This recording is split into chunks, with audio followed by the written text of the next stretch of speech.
أعوذ بالله من الشيطان الرجيم.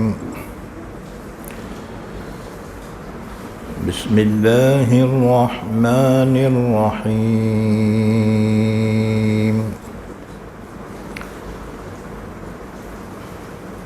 إن في خلق السماوات والأرض واختلاف الليل والنهار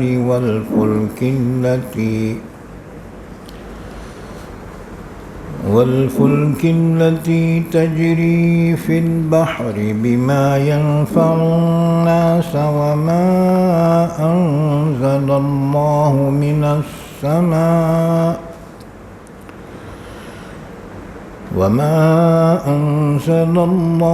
من السماء من ماء فأحيا به الأرض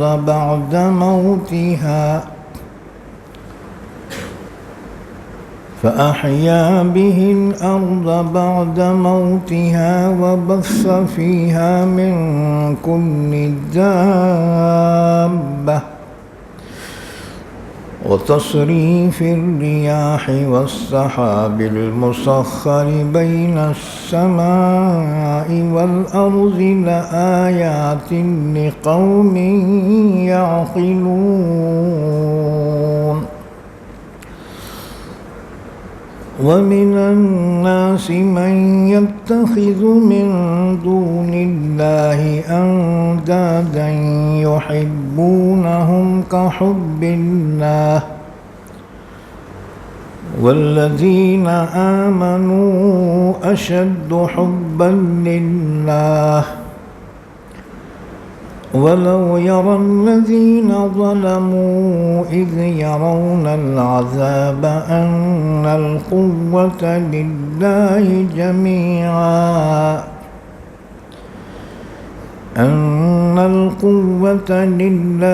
جميعا وأن الله شديد العذاب.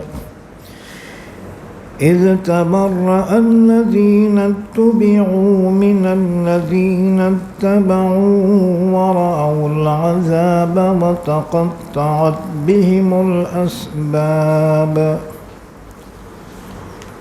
وقال الذين اتبعوا لو أن لنا كرة فنتبرأ منهم كما تبرؤوا منا كذلك يريهم الله أعمالهم حسرات عليهم وما هم بخارجين من النار.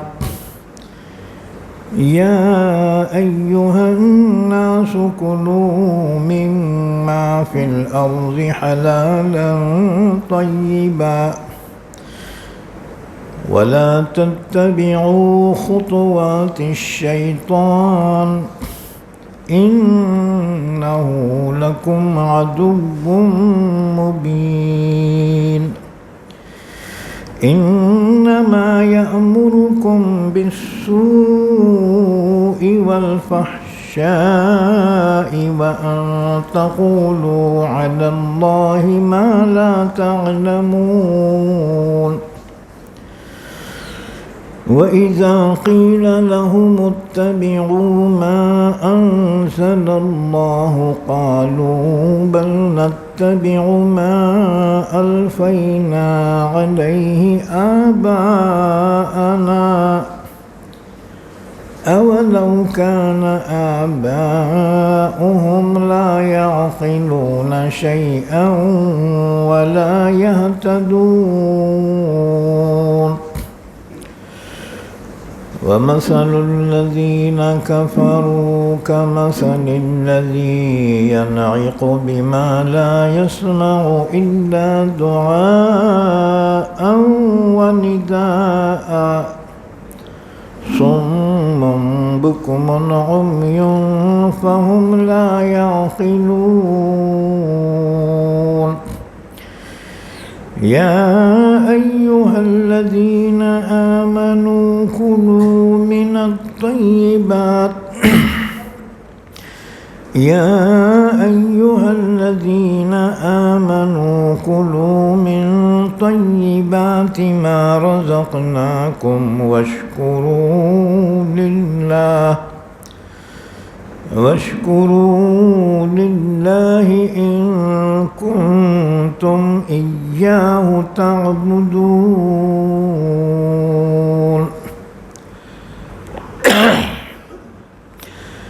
إنما حرم عليكم الميتة والدم ولحم الخنزير وما أهل به لغير الله فمن اضطر غير باغ ولا عاد فلا إثم عليه إن الله غفور رحيم إن الذين يكتمون ما أنزل الله من الكتاب ويشترون به ثمنا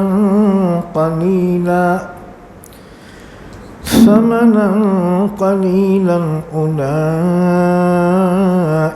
ما يأكلون في بطونهم إلا النار ولا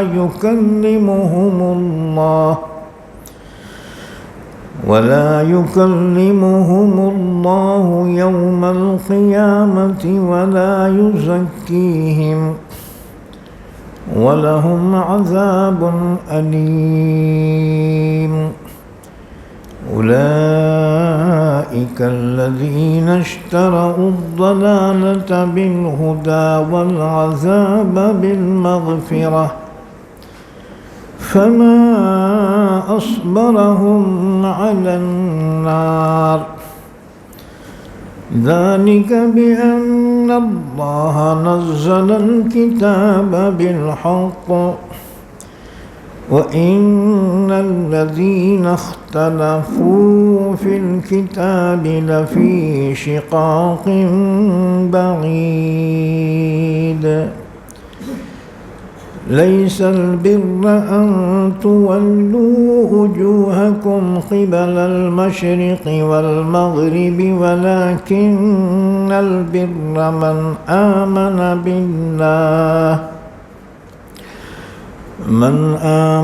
بالله واليوم الآخر والملائكة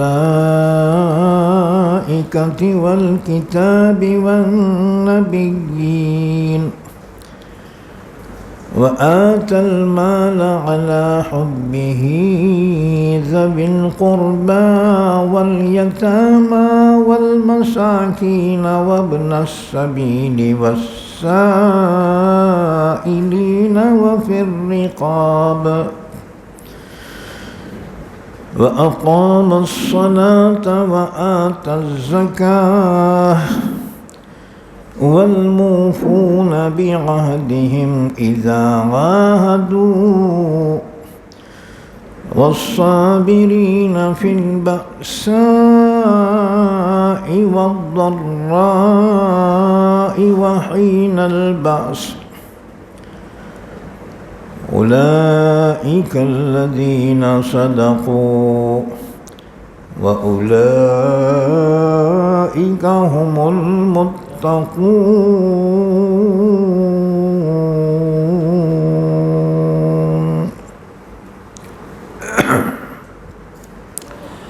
پناہ میں آتا ہوں میں اللہ کی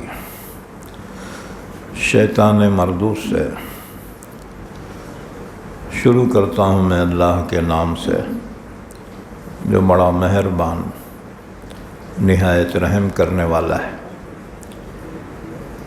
ان فی خلق السماوات والارض، بے شک آسمانوں اور زمینوں کے پیدا کرنے میں اور رات اور دن کے الٹنے پلٹنے میں اور ان کشتیوں میں جو چلتی ہیں سمندر میں، ان چیزوں کو لے کر جو فائدہ پہنچائے لوگوں کو، اور جو نازل کیا ہے اللہ نے آسمان سے پانی کو، پھر زندہ کیا اس کے ذریعے زمین کو اس کی موت کے بعد، اور اسی نے پھیلائے سرزمین میں ہر قسم کے جاندار، اور ہواؤں کے پھیرنے میں، اور ان بادلوں میں جو مسخر ہیں آسمان و زمین کے درمیان۔ یقیناً قدرت کی نشانیاں ہیں اس قوم کے لیے جو سمجھتے ہیں۔ اور بعض لوگ وہ ہیں جو اللہ کے علاوہ کو اللہ کے برابر قرار دیتے ہیں، ان سے ایسی محبت کرتے ہیں جیسے اللہ سے محبت کرنا۔ اور جو ایمان والے ہیں وہ اللہ کی محبت میں شدید ہیں۔ اور اگر دیکھ لیں ظالم اس وقت کو جب کہ وہ دیکھیں گے عذاب، کہ تمام قوت اللہ ہی کے لیے ہے، اور یہ ہے کہ اللہ سخت عذاب دینے والا ہے۔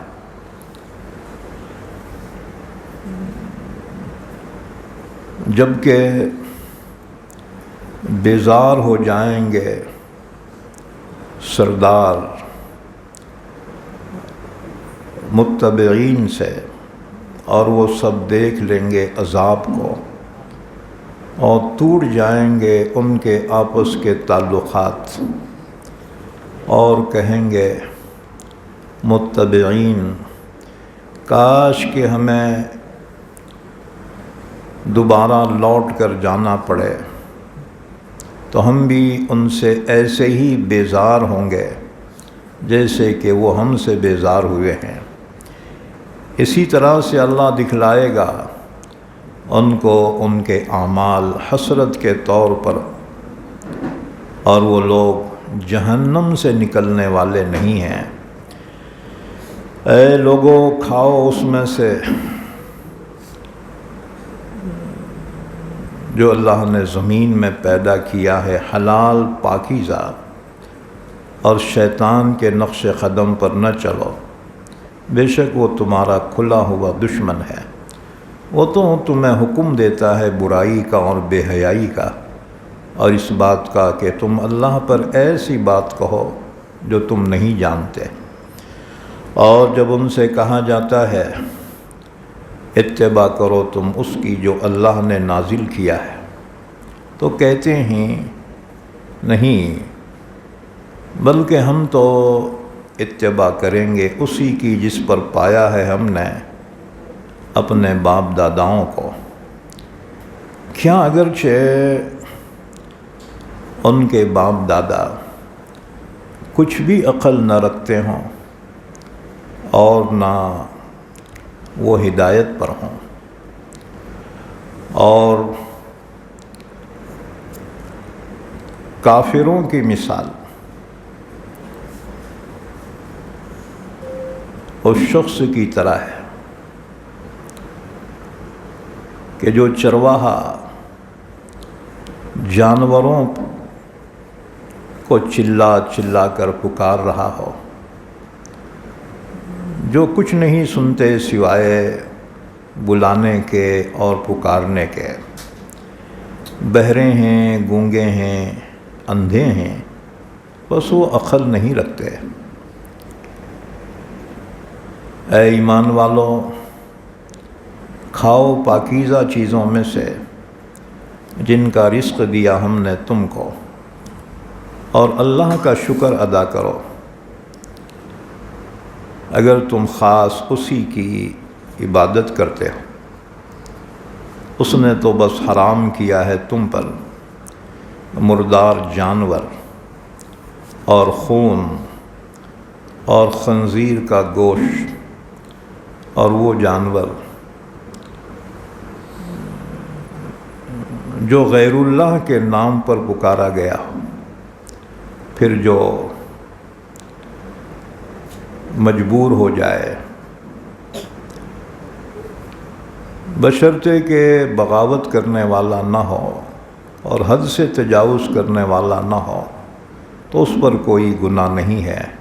بے شک اللہ بڑا ہی بخشنے والا، نہایت رحم کرنے والا ہے۔ یقیناً جو لوگ چھپاتے ہیں اس کو جو اللہ نے نازل کیا ہے کتاب میں سے، اور اصول کرتے ہیں اس کے ذریعے حقیر قیمت،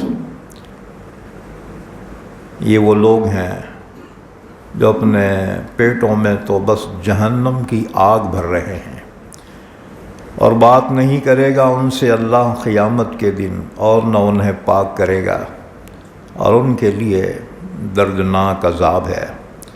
یہ وہی لوگ ہیں جنہوں نے خرید لیا ہے گمراہی کو ہدایت کے بدلے، اور عذاب کو مغفرت کے بدلے۔ بس کیا ہی صبر کرنے والے ہیں وہ جہنم کی آگ پر۔ اس وجہ سے کہ اللہ نے نازل کی ہے کتاب حق کے ساتھ، اور یقیناً جن لوگوں نے اختلاف کیا ہے کتاب میں، یقیناً وہ دور کی مخالفت میں پڑے ہوئے ہیں۔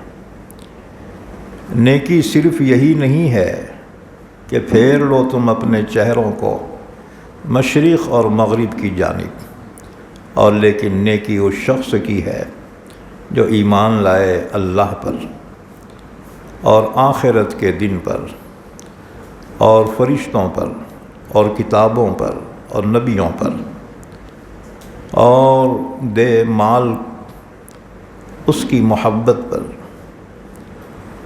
قریبی رشتہ داروں کو اور یتیموں کو اور محتاجوں کو اور مسافروں کو اور مانگنے والوں کو، اور غلام کے آزاد کرنے میں، اور نماز کا اہتمام کرے اور زکوٰۃ ادا کرے، اور پورا کرنے والے ہوں اپنے عہد کو جب وہ عہد کریں، اور صبر کرنے والے سختی میں اور تکلیف میں اور جنگ کے وقت۔ وہی لوگ ہیں سچے، اور وہی لوگ ہیں متقی۔ یہ سورہ بقرہ ہے، پارہ نمبر 2۔ آج سورہ بقرہ کی آیت نمبر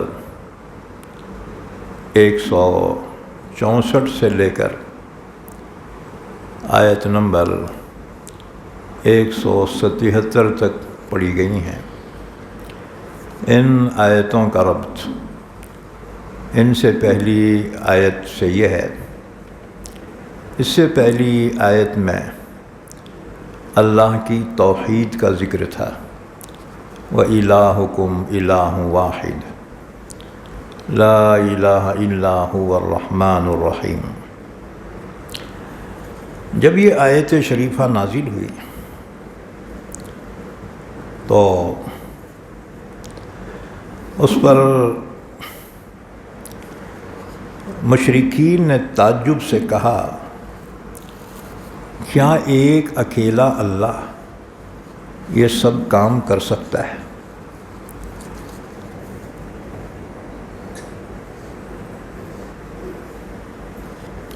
چونکہ مشرکین نے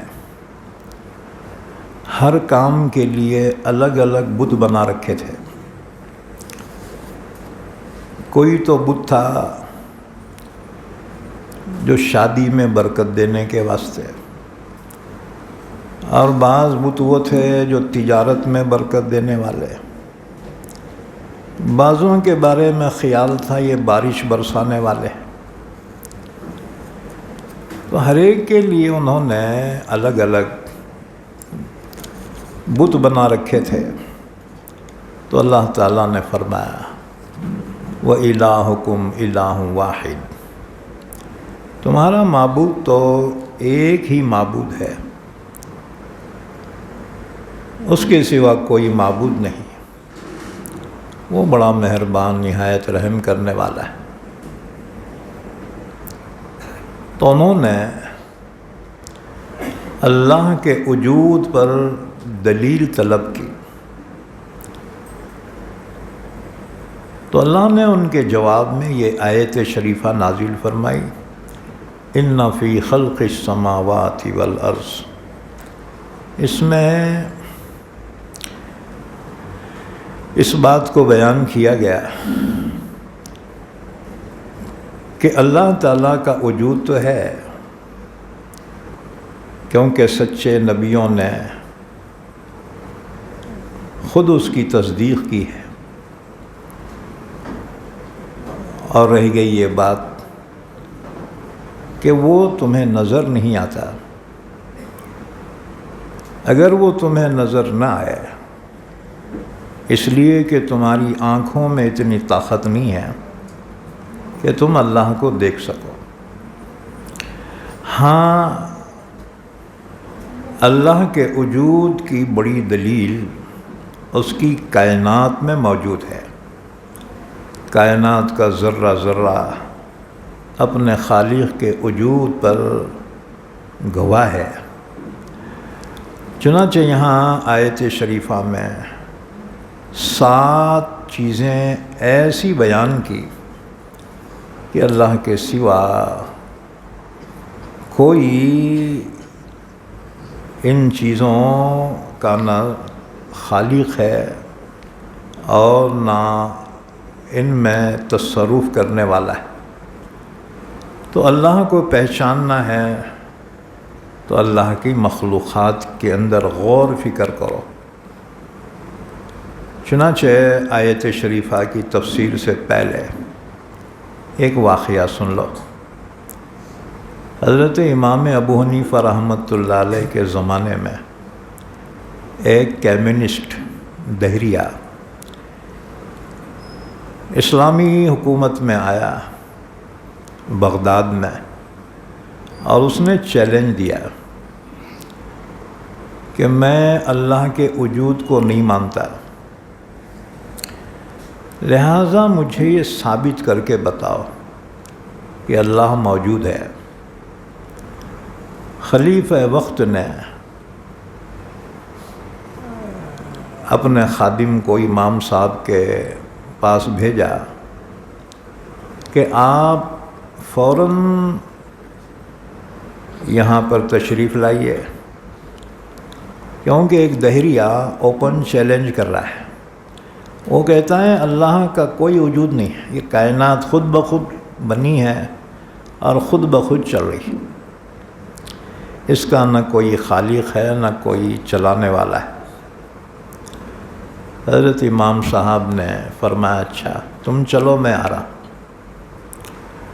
وہ واپس آیا، کہا کہ امام صاحب تشریف لا رہے ہیں، اب دربار بھرا ہوا ہے اور وہ دہریہ کمیونسٹ چیلنج کر رہا ہے۔ امام صاحب کے آنے میں دیر ہو گئی تو دہریہ یہ سمجھا کہ چونکہ وہ جواب نہیں دے سکتے اس لیے ڈر کے مارے نہیں آئے، کیونکہ اگر جواب ہوتا تو ابھی آ جاتے۔ ابھی یہ گفتگو ہو رہی تھی کہ حضرت امام صاحب تشریف لائے، لوگوں نے کہا امام صاحب آ گئے۔ اس نے کہا اچھا آپ ہی امام صاحب ہیں۔ تو جو وقت کا پابند نہ ہو وہ کیا دلیل دے سکتا ہے؟ امام صاحب نے فرمایا معاف کرنا، میں تو اپنے گھر سے وقت پر ہی چلا تھا، لیکن راستے میں دریائے دجلہ پڑتا ہے تو اس جانب سے ادھر آنے کے لیے کشتی کی ضرورت پڑتی ہے۔ میں انتظار میں کھڑا رہا کہ کوئی کشتی آ جائے تو اس میں بیٹھ کر اس جانب آ جاؤں، لیکن کشتی نہیں آئی۔ لیکن ایک حیرت کی بات ہو گئی، ایک درخت کھڑا تھا دریا کے کنارے، میں نے دیکھا وہ درخت اچانک کٹ گیا خود بخود۔ ابھی حیرت میں ہوں، خود بخود اس کے تختے بننے شروع ہو گئے۔ ابھی تعجب میں ہوں، وہ تختے جوڑنے شروع ہو گئے اور خود بخود کشتی بن گئی۔ کشتی دریا میں اتری، اس کشتی میں بیٹھا کشتی خود بخود چلی اور اس دوسرے کنارے پر مجھے پہنچا دی، اس لیے ذرا تاخیر ہو گئی، معاف کرنا۔ اس نے کہا بڑے میاں تمہارا دماغ خراب ہو گیا،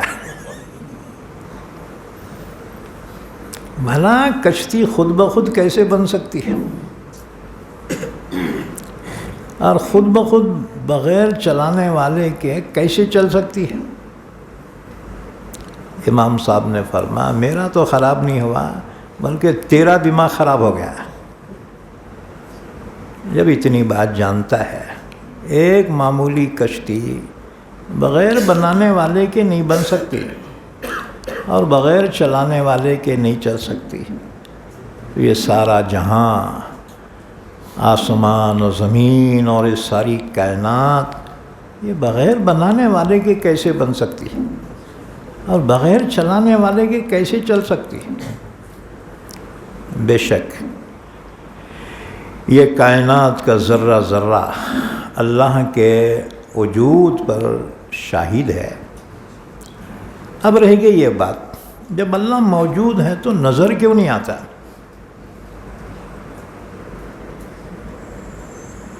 تو بہت سی چیزیں دنیا میں ایسی ہیں جو حقیقت سے تعلق رکھتی ہیں پھر بھی ہمیں نظر نہیں آتی۔ مثلاً گرمی ہے، گرمی ہو رہی ہے، لیکن آج تک کسی نے گرمی کو دیکھا نہیں، محسوس کی جا سکتی ہے، نظر نہیں آتی۔ ایک کمیونسٹ ٹیچر اپنے بچوں کو پڑھا رہا تھا اور اس نے کہا بچوں یہ ٹیبل ہے نا؟ جی سر۔ موجود ہے؟ جی۔ نظر آ رہا؟ جی۔ کہا یہ پین ہے؟ کہا جی۔ نظر آ رہا؟ آ رہا۔ اس نے کچھ مثالیں بیان کی، پھر پوچھا بتاؤ اللہ ہے؟ اب مسلمان بچے تھے، انہوں نے کہا ہاں ہے۔ اس نے کہا ہے تو بتاؤ کہاں ہے؟ کیونکہ ہر موجود چیز نظر آتی ہے، پھر اگر اللہ ہے تو بتاؤ کہاں ہے؟ اب مسلمان بچے خاموش ہو گئے، پیک ہو گئے۔ لیکن ہر زمانے میں اللہ اپنے دین کی حفاظت کے لیے کوئی نہ کوئی شخصیت کو پیدا کرتا ہے۔ اس میں سے ایک بچہ اٹھا، اس نے کہا میرے ساتھیو اپنے ٹیچر کو عقل ہے؟ اگر ہے تو بتاؤ عقل کہاں ہے؟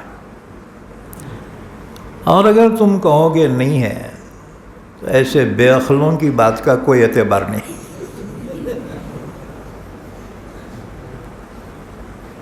ہاں جی؟ تو بہت سی حقیقتیں ہیں جو نظر نہیں آتی۔ ہوا چلتی ہے، نظر نہیں آتی، دھول نظر آتی، ہوا نظر نہیں آتی۔ اچھا آسان مثال، چلتے چلتے ٹھوکر لگے، اب بم مار رہے، ابا ابا بہت دکھ رہا، اس سے پوچھو کیا ہو رہا رے؟ بہت درد ہو رہا۔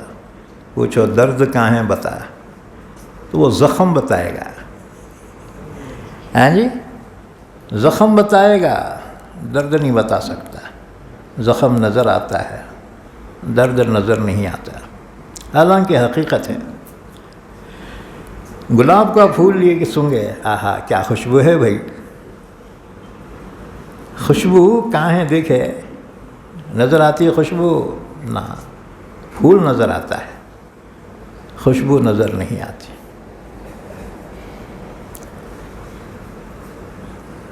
شہزادی زیب النساء نے کہا تھا در سخن مخفی منم چون بوئے گل در برگ گل ہرچه دیدن میل دارد در سخن بیند مرا، کہ میں اپنے کلام میں پوشیدہ ہوں، جیسے خوشبو پھول کے اندر پوشیدہ ہے. اگر کوئی مجھے دیکھنا چاہتا ہے تو میرے کلام میں دیکھ لے. واقعہ کیا ہوا تھا؟ ایران میں ایران کا جو بادشاہ تھا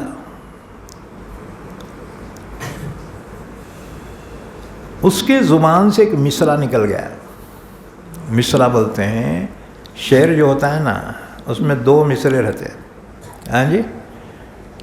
تو ایران کے بادشاہ سے ایک مصرع ہو گیا. در ابلق کسے کم دیدہ موجود. موتی تو سفید ہوتے نا جی، لیکن چت کبرا موتی سفید اور کالا مکس، ایسا موتی دنیا میں بہت کم پایا جاتا ہے. ایک مصرع ہو گیا. اب آگے اور ایک مصرع بولنا چاہ رہا تو بیٹے کو آرچ نہیں. در ابلق کسے کم دیدہ موجود. پریشان ہو گیا. درباری شورا سے کہا ایک مصرع مجھ سے ہو گیا اور ایک مصرع تم بنا کے یہ شعر مکمل کر لو. اب ہر ایک نے بہت کوششیں کی، تباہ آزمائی کی، مگر کسی سے بن نہیں سکا. انہوں بولے سرکار معذرت ہماری، یہ ہمارے بس کا نہیں ہے یہ، کیونکہ عجیب مصرع ہوا ہے. در کہتے ہیں موتی کو، ابلق بولے تو چت کبرا سفید کالا ایسا مکس. در ابلق کسے کم دیدہ موجود. تو کسی نے کہا سرکار ہندوستان میں بڑے قابل لوگ رہتے ہیں. وہ زمانہ حضرت اورنگزیب عالمگیر رحمۃ اللہ علیہ کا زمانہ تھا. اس زمانے میں ہندوستان علم کا گہوارہ تھا. دور دراز سے قابل ترین لوگ یہاں آتے تھے. اچھا میں نہیں کہتا اب بھی نہیں ہے قابل، آپ بہت قابل ہیں، لیکن ذرا قرآن سے وابستہ ہو جاؤ تو نور نالا نور ہو جاؤ گے. ہاں جی. اچھا جی. تو بہرحال ایران کے بادشاہ نے حضرت اورنگزیب رحمۃ اللہ علیہ کو وہ مصرع لکھ کر قاصد کے ذریعے بھیجوایا کہ آپ کے پاس بہت قابل لوگ ہیں، قابل شعراء ہیں، یہ مصرع مجھ سے ہو گیا ہے، ذرا ہر ایک مصرع اس کو بنا کے شعر مکمل کر لو. اورنگزیب رحمۃ اللہ علیہ نے اپنے درباریوں سے فرمایا کہ ایران کے بادشاہ نے مصرع بھیجا ہے اور تم میں شعراء ہیں، قابل ترین شعراء اس زمانے کے. فارسی کا دور تھا، وہ سرکاری زبان فارسی تھی. کہا یہ مصرع ایران کے بادشاہ نے بھیجا ہے، تم ایک مصرع اور بنا کے اسے مکمل کر. بڑے اعتماد سے بھیجا ہے ایران کے بادشاہ نے. اب شعراء وہ مصرع لے کے اپنے گھراں کو گئے، رات بھر سوچتے رہے، نہیں بنا. دوسرے دن کہا سرکار یہ ہمارے بس کا نہیں معلوم ہوتا، کیونکہ عجیب مصرع تھا وہ. اب چتکبرا موتی کہاں سے لیں گے؟ جی دوسرے کلر کے رہتے. سب نے معذرت کی، سرکار ہمارے سے نہیں ہوتا. اورنگزیب پریشان ہو گئے. یا اللہ یہ تو اعتماد کی بات ہے اور کوئی بھی ایسا نہیں ہے، اب کیا کرنا. اسی پریشانی میں جب گھر پہ پہنچے تو آپ کی صاحبزادی زیب النساء، 4 بیٹیاں تھے حضرت اورنگزیب کو، اور خاص بات 4 بیٹیاں حافظ قرآن تھے. صرف حافظ نہیں، قاری قرآن تھے. صرف قاری نہیں، 17 کے قاریاں تھیں وہ. ہیں جی، اورنگزیب رحمۃ اللہ علیہ کے صاحبزادے بھی حافظ قرآن تھے۔ جب وہ حافظ قرآن ہوئے تو اورنگزیب رحمۃ اللہ علیہ اپنے والد کو خوشخبری دینے کے لیے پہنچے، شاہ جہاں کو، کہا ابا میرا بیٹا حافظ قرآن ہو گیا ہے۔ تو شاہ جہاں نے کہا بیٹے یہ خوشخبری تمہارے لیے ہے، تمہارا بیٹا حافظ قرآن ہوا، یہ میرے لیے تو نہیں ہے نا، میرا بیٹا تو حافظ قرآن نہیں۔ اورنگزیب رحمۃ اللہ علیہ کے دل پہ چوٹ پڑی، اور پھر حکومت کے انتظامات کے ساتھ ساتھ حفظ قرآن کرنا شروع کر دیا۔ اچھا حکومت کیا چھوٹی تھی کیا اورنگزیب کی؟ جسے اکھنڈ بھارت بولتے ہیں نا، اکھنڈ بھارت، یہ اکھنڈ بھارت اورنگزیب کے زمانے میں تھا۔ اب تو اتنے ٹکڑے ہو گئے اس کے، وہ ٹکڑے سنبھالنا بھی مشکل ہو گیا۔ اور ہماری قسمت کو جی سنیاسیاں فقیرہ وہ بن گئے۔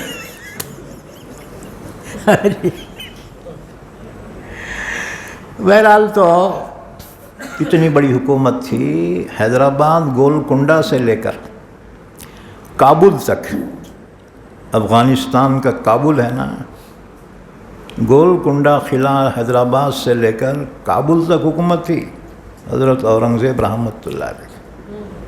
اور پھر کئی قومیں بغاوتیں بھی کرتی تھی، بغاوتوں کو چلنا، بغاوتوں کو کچلنے ہی کے لیے آپ یہاں تشریف لائے تھے۔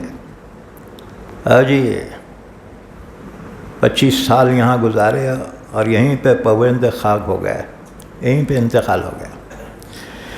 تو بہرحال اورنگزیب رحمۃ اللہ علیہ نے قرآن حفظ کرنا شروع کر دیا، یہاں تک کہ جب قرآن مکمل ہوا والد صاحب کے پاس گئے، کہا ابا آپ کا بیٹا حافظ قرآن ہو گیا ہے۔ فرمایا بیٹے ہاں یہ خوشخبری اب میرے لیے، اب دیکھو کیسے لوگ تھے گزر گئے، ہاں جی، اللہ ان کے مغفرت فرمائے، اللہ ان کے درجات بلند فرمائے۔ بہرحال اورنگزیب پریشان ہو کے جب گھر پہنچے تو بیٹی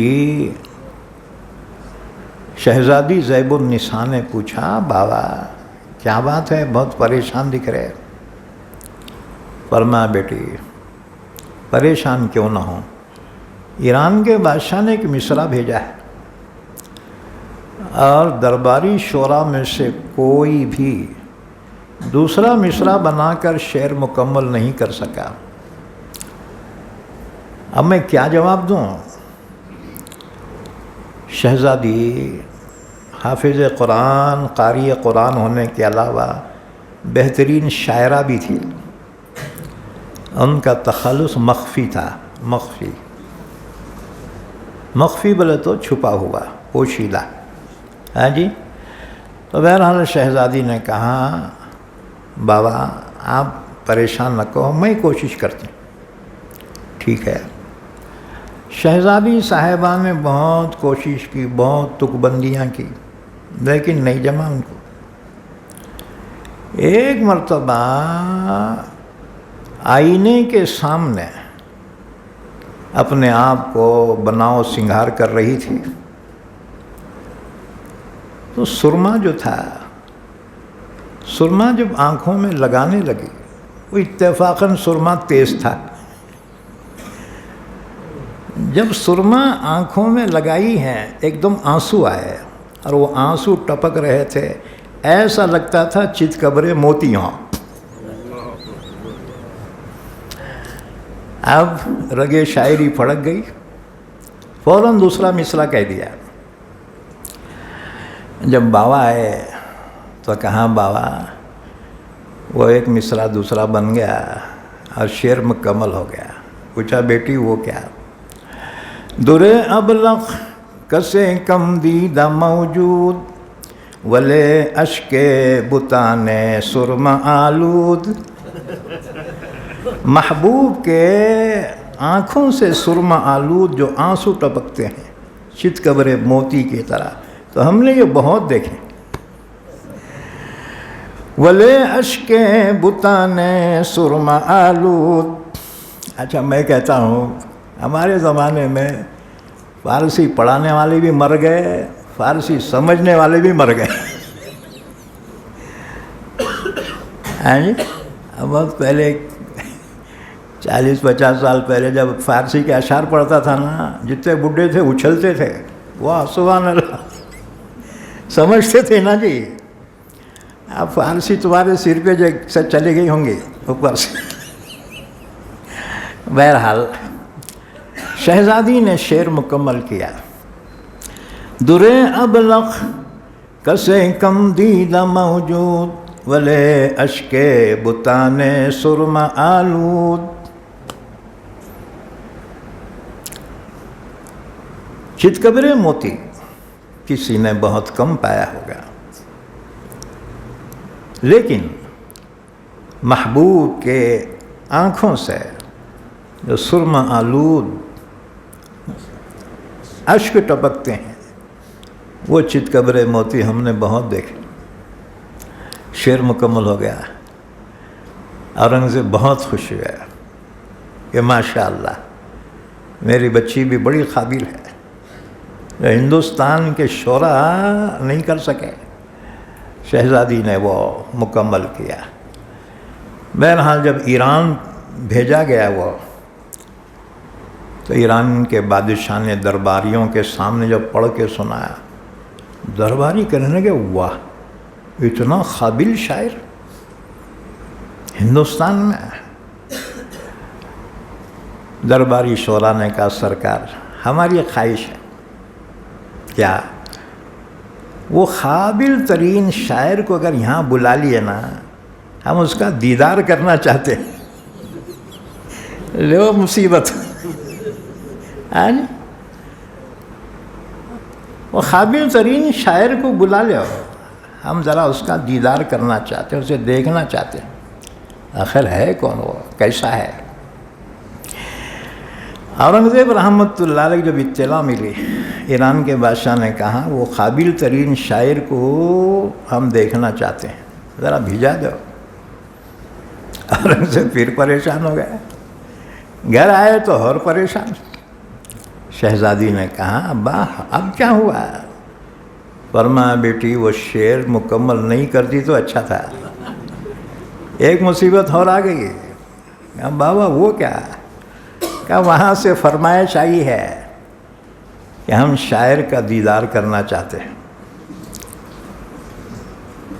شریعت اس کی اجازت نہیں دیتی. ہاں جی, شریعت اسلام کسی عورت کو اجنبی کے سامنے بے پردہ آنے کی اجازت نہیں دیتی. اور اورنگزیب رحمۃ اللہ علیہ شریعت والے تھے. ہاں جی, عالم تھے. انہوں نے کہا بیٹی اب بہت پریشانی کیسا کرنا اب؟ بیٹی نے کہا بابا تم فکر نہ کرو, جواب میں ایک شعر لکھ کے دیتی ہوں, وہ میرا شعر پہنچا دو. شہزادی نے ایک شعر لکھ کر دے دیا. وہ شعر یہی تھا, در سخن مخفی منم چون بوئے گل در برگ گل. میں خود اپنے کلام میں پوشیدہ ہوں, میں اپنے کلام میں خود چھپی ہوئی ہوں جیسے کہ خوشبو پھول میں چھپی ہوئی ہے. در سخن مخفی منم چون بوئے گل در برگ گل. ہرچ دیدن میل دارد در سخن بیند مرا. جو بھی مجھے دیکھنا چاہتا ہے میرے کلام میں مجھے دیکھنا. اللہ نظر نہیں آتا لیکن اللہ اپنے کلام میں پوشیدہ ہے. اللہ کا دیدار کرنا چاہتے ہو اللہ کا کلام پڑھو. در سخن مخفی منم چون بوئے گل در برگ گل. چون بوئے گل در برگ گل ہرچ دیدن میل دارد در سخن بیند مرا. پہلے کے لوگ ہاں یہ فارسی کے اشعار مستی لے کے پڑھتے تھے، جھوم جاتے تھے. تو بہرحال اللہ کا وجود ہے لیکن نظر نہیں آتا، کیونکہ ہر چیز نظر نہیں آتی. اللہ نے فرمایا لا تدرک الابصار وہو یدرک الابصار وہو اللطیف الخبیر. آنکھیں اللہ کو دیکھ نہیں سکتی، اللہ سب کو دیکھ رہا ہے، وہ بڑا باریک بین، بڑا باخبر ہے. اب پھر ایک سوال رہ جاتا ہے، جب اللہ نظر نہیں آتا تو تمہیں کس نے کہا کہ اللہ ہے؟ تو ہمیں نبی نے کہا، ہاں جی، نبی نے کہا اللہ ہے، اس لیے ہم نے کہا اللہ ہے. کیونکہ خبر دینے والے سچے ہیں، معتبر ہیں. ہاں جی، کوئی سچا آدمی کوئی خبر دے تو اس پہ یقین کیا جاتا ہے. سن کر یقین کرنا، اس کو کہتے ہیں ایمان بالغیب. ہاں جی، ھدی للمتقین الذین یؤمنون بالغیب. قرآن ہدایت ہے متقیوں کے لیے. متقی وہ ہے جو غیب پر ایمان رکھتے ہیں. تو دنیا میں ایمان بالغیب معتبر ہے. اور آنکھ سے دیکھ کر یقین کرنا، اس کو ایمان بالمشاہدہ کہا جاتا ہے. تو ایمان بالمشاہدہ آخرت میں حاصل ہوگا. جنت کے اندر جب اللہ خود اپنا دیدار فرمائے گا، وجوہ یومئذ ناظرۃ الی ربها ناظرہ. بہت سے حشاش بشاش چہرے وہ ہوں گے جنت میں جو اپنے رب کا دیدار کریں گے. اللہ آنکھوں میں اتنی کیپیسٹی دیں گا، دنیا میں نہیں ہے اس لیے ہم دیکھ نہیں سکتے. تو سب سے بڑھ کر نبی پر اعتماد کر کے ایمان لانا، یہ ایمان بالغیب کہلاتا ہے. یاد رکھو، اسی وجہ سے دنیا میں جب ایمان بالمشاہدہ ہو جاتا ہے تو پھر کافر اب ایمان لائے تو معتبر نہیں. مثلا قیامت کی علامتوں میں سے ہے سورج کا مغرب سے طلوع ہونا. جب سورج مغرب سے طلوع ہوگا، اب کوئی کافر ایمان لانا چاہے گا تو ایمان معتبر نہیں، کیونکہ دیکھے تو کوئی بھی مانتا ہے. بن دیکھے نبی پہ اعتماد کر کے ماننا، یہ کمال کی بات ہے، یہ ایمان بالغیب. دو آدمی سفر کر رہے تھے ٹرین میں، ایک مسلمان ایک ہندو. وہ ٹرین میں کیا رہتا معلوم، پہلے لڑائیں ہوتے گھسنے کو، گھس گئے رہے، پھر لڑائیں ہوتے سیٹ پکڑنے کو. اچھا پکڑ لیا، اب اس کے بعد پھر باتیں شروع ہوتے، تم کہاں جا رہے، تم کہاں جا رہے. اچھا معلوم ہوا، پھر بولتے تم کون ہے، کہاں کے ہے، کیا ہے. وہ ختم ہونے کے بعد پھر بحث ہوتی سیاسی بحث ختم ہونے کے بعد بحث شروع ہوتی مذہبی. جی، تو دونوں میں مذہبی گفتگو شروع ہو گئی. تو مسلمان نے کہا بھائی تم لوگ جو ہے جو بتوں کی پرستش کرتے ہو، پوجا کرتے ہو، یہ تو تمہارے اپنے ہاتھوں کے بنے ہوئے ہیں، پھر یہ معبود کیسے ہو سکتے ہیں؟ اس نے کہا ٹھیک ہے، ہم تو اس کی کرتے ہیں جو دکھتا ہے، اور تم تو اس کی کرتے ہیں جو دکھتا ہی نہیں. تمہارا خدا تو دکھتا ہی نہیں ہے، تم اس کی کرتے ہیں. اس نے کہا کہ اللہ ہی ساری کائنات کا خالق و مالک ہے، وہی عبادت کے لائق ہے، اس لیے ہم اس کی کرتے ہیں.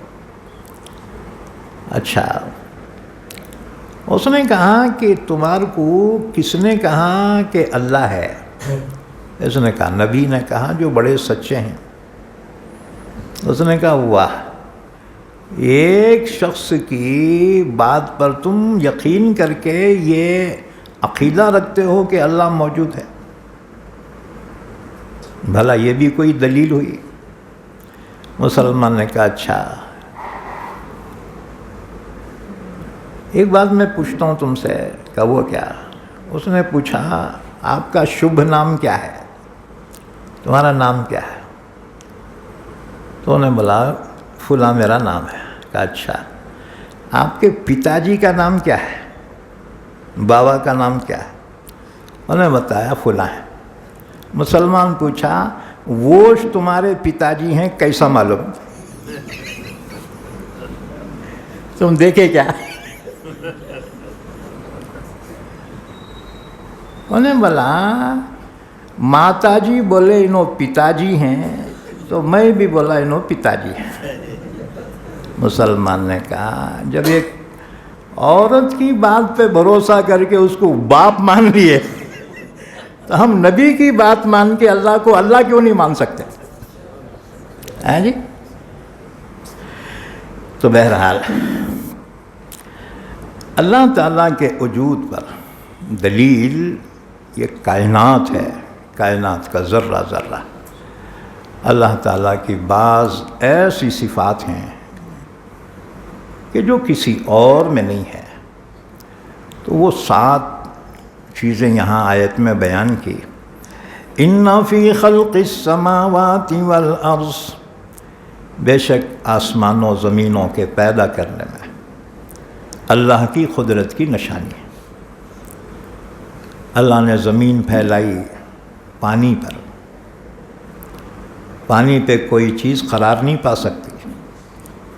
اللہ تعالیٰ نے پہاڑوں کو میخیں بنا کے گاڑ دیے اور زمین کو بیلنس دیا۔ آسمان منتہائے نظر تک اللہ نے فرمایا بغیر عمد ترونہا، کوئی پلر ہے کیا، کوئی ٹیکن ہے جی؟ ایک معمولی شامیانہ بھی بغیر کسی سہارے کے قائم نہیں ہو سکتا۔ اتنا بڑا آسمان اللہ نے اپنے قدرت سے پیدا کیا اور اپنی قدرت سے سنبھالے ہوئے۔ ضرور ہے کوئی ان کا سنبھالنے والا، وہی اللہ ہے۔ واختلاف اللیل والنہار، اور رات و دن کے بدلنے میں اللہ تعالیٰ کی قدرت کی نشانی ہے۔ دن آتا ہے، اس کے بعد رات آتی ہے، اور اس کے بعد پھر دن آتا ہے۔ اللہ کے رسول صلی اللہ علیہ وسلم نے روم کے شہنشاہ کو لکھا تھا، میں تمہیں ایسی جنت کی طرف دعوت دے رہا ہوں کہ جس کی چوڑائی آسمان و زمین سے بھی بڑھ کر ہے۔ اس نے جواب میں لکھا جب جنت اتنی بڑی ہے تو جہنم کہاں ہے؟ اللہ کے نبی نے جواب الجواب لکھا، سبحان اللہ، جب رات آتی ہے تو دن کہاں چلا جاتا ہے؟ ضرور ہے کہ ہم نہیں جانتے، اللہ جانتا ہے۔ وَالْفُلْكِ الَّتِي تَجْرِي فِي الْبَحْرِ بِمَا يَنْفَعُ النَّاسَ، اور وہ کشتیاں، وہ جہاز جو سمندروں کے سینے چیر کر چلتے ہیں، ڈوبتے نہیں ہیں۔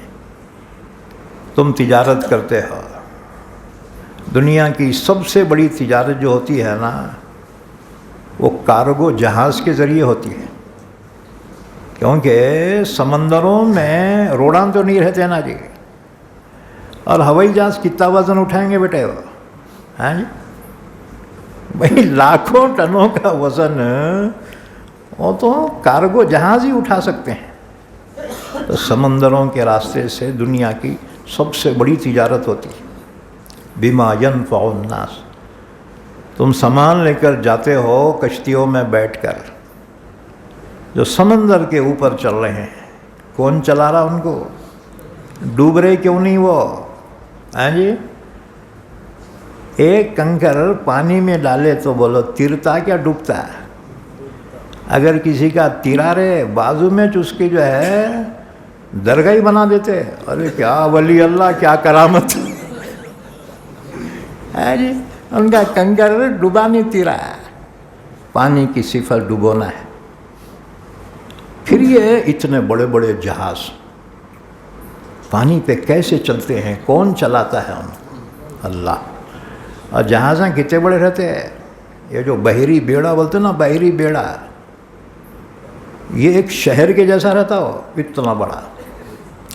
اس میں سوئمنگ پول بھی رہتا، فٹ بال کا گراؤنڈ بھی رہتا اندر، جی، اور اس پہ رن وے رہتا. تمہارے چکل ٹھانا وہ بحری بیڑے پہ رہتا ہو رن وے، اس پہ سے جہاز اڑتے ہیں اترتے ہیں. ڈوبتا کیوں نہیں ہے؟ کون چلا رہا ہے؟ وہی اللہ. تم بولیں گے نہیں مول صاحب نیچے مسالہ لگاتے ہوں گے نہیں ڈوبنا، بلکہ اچھا ٹھیک ہے لگائے، پھر کیوں ڈوبتے ہیں؟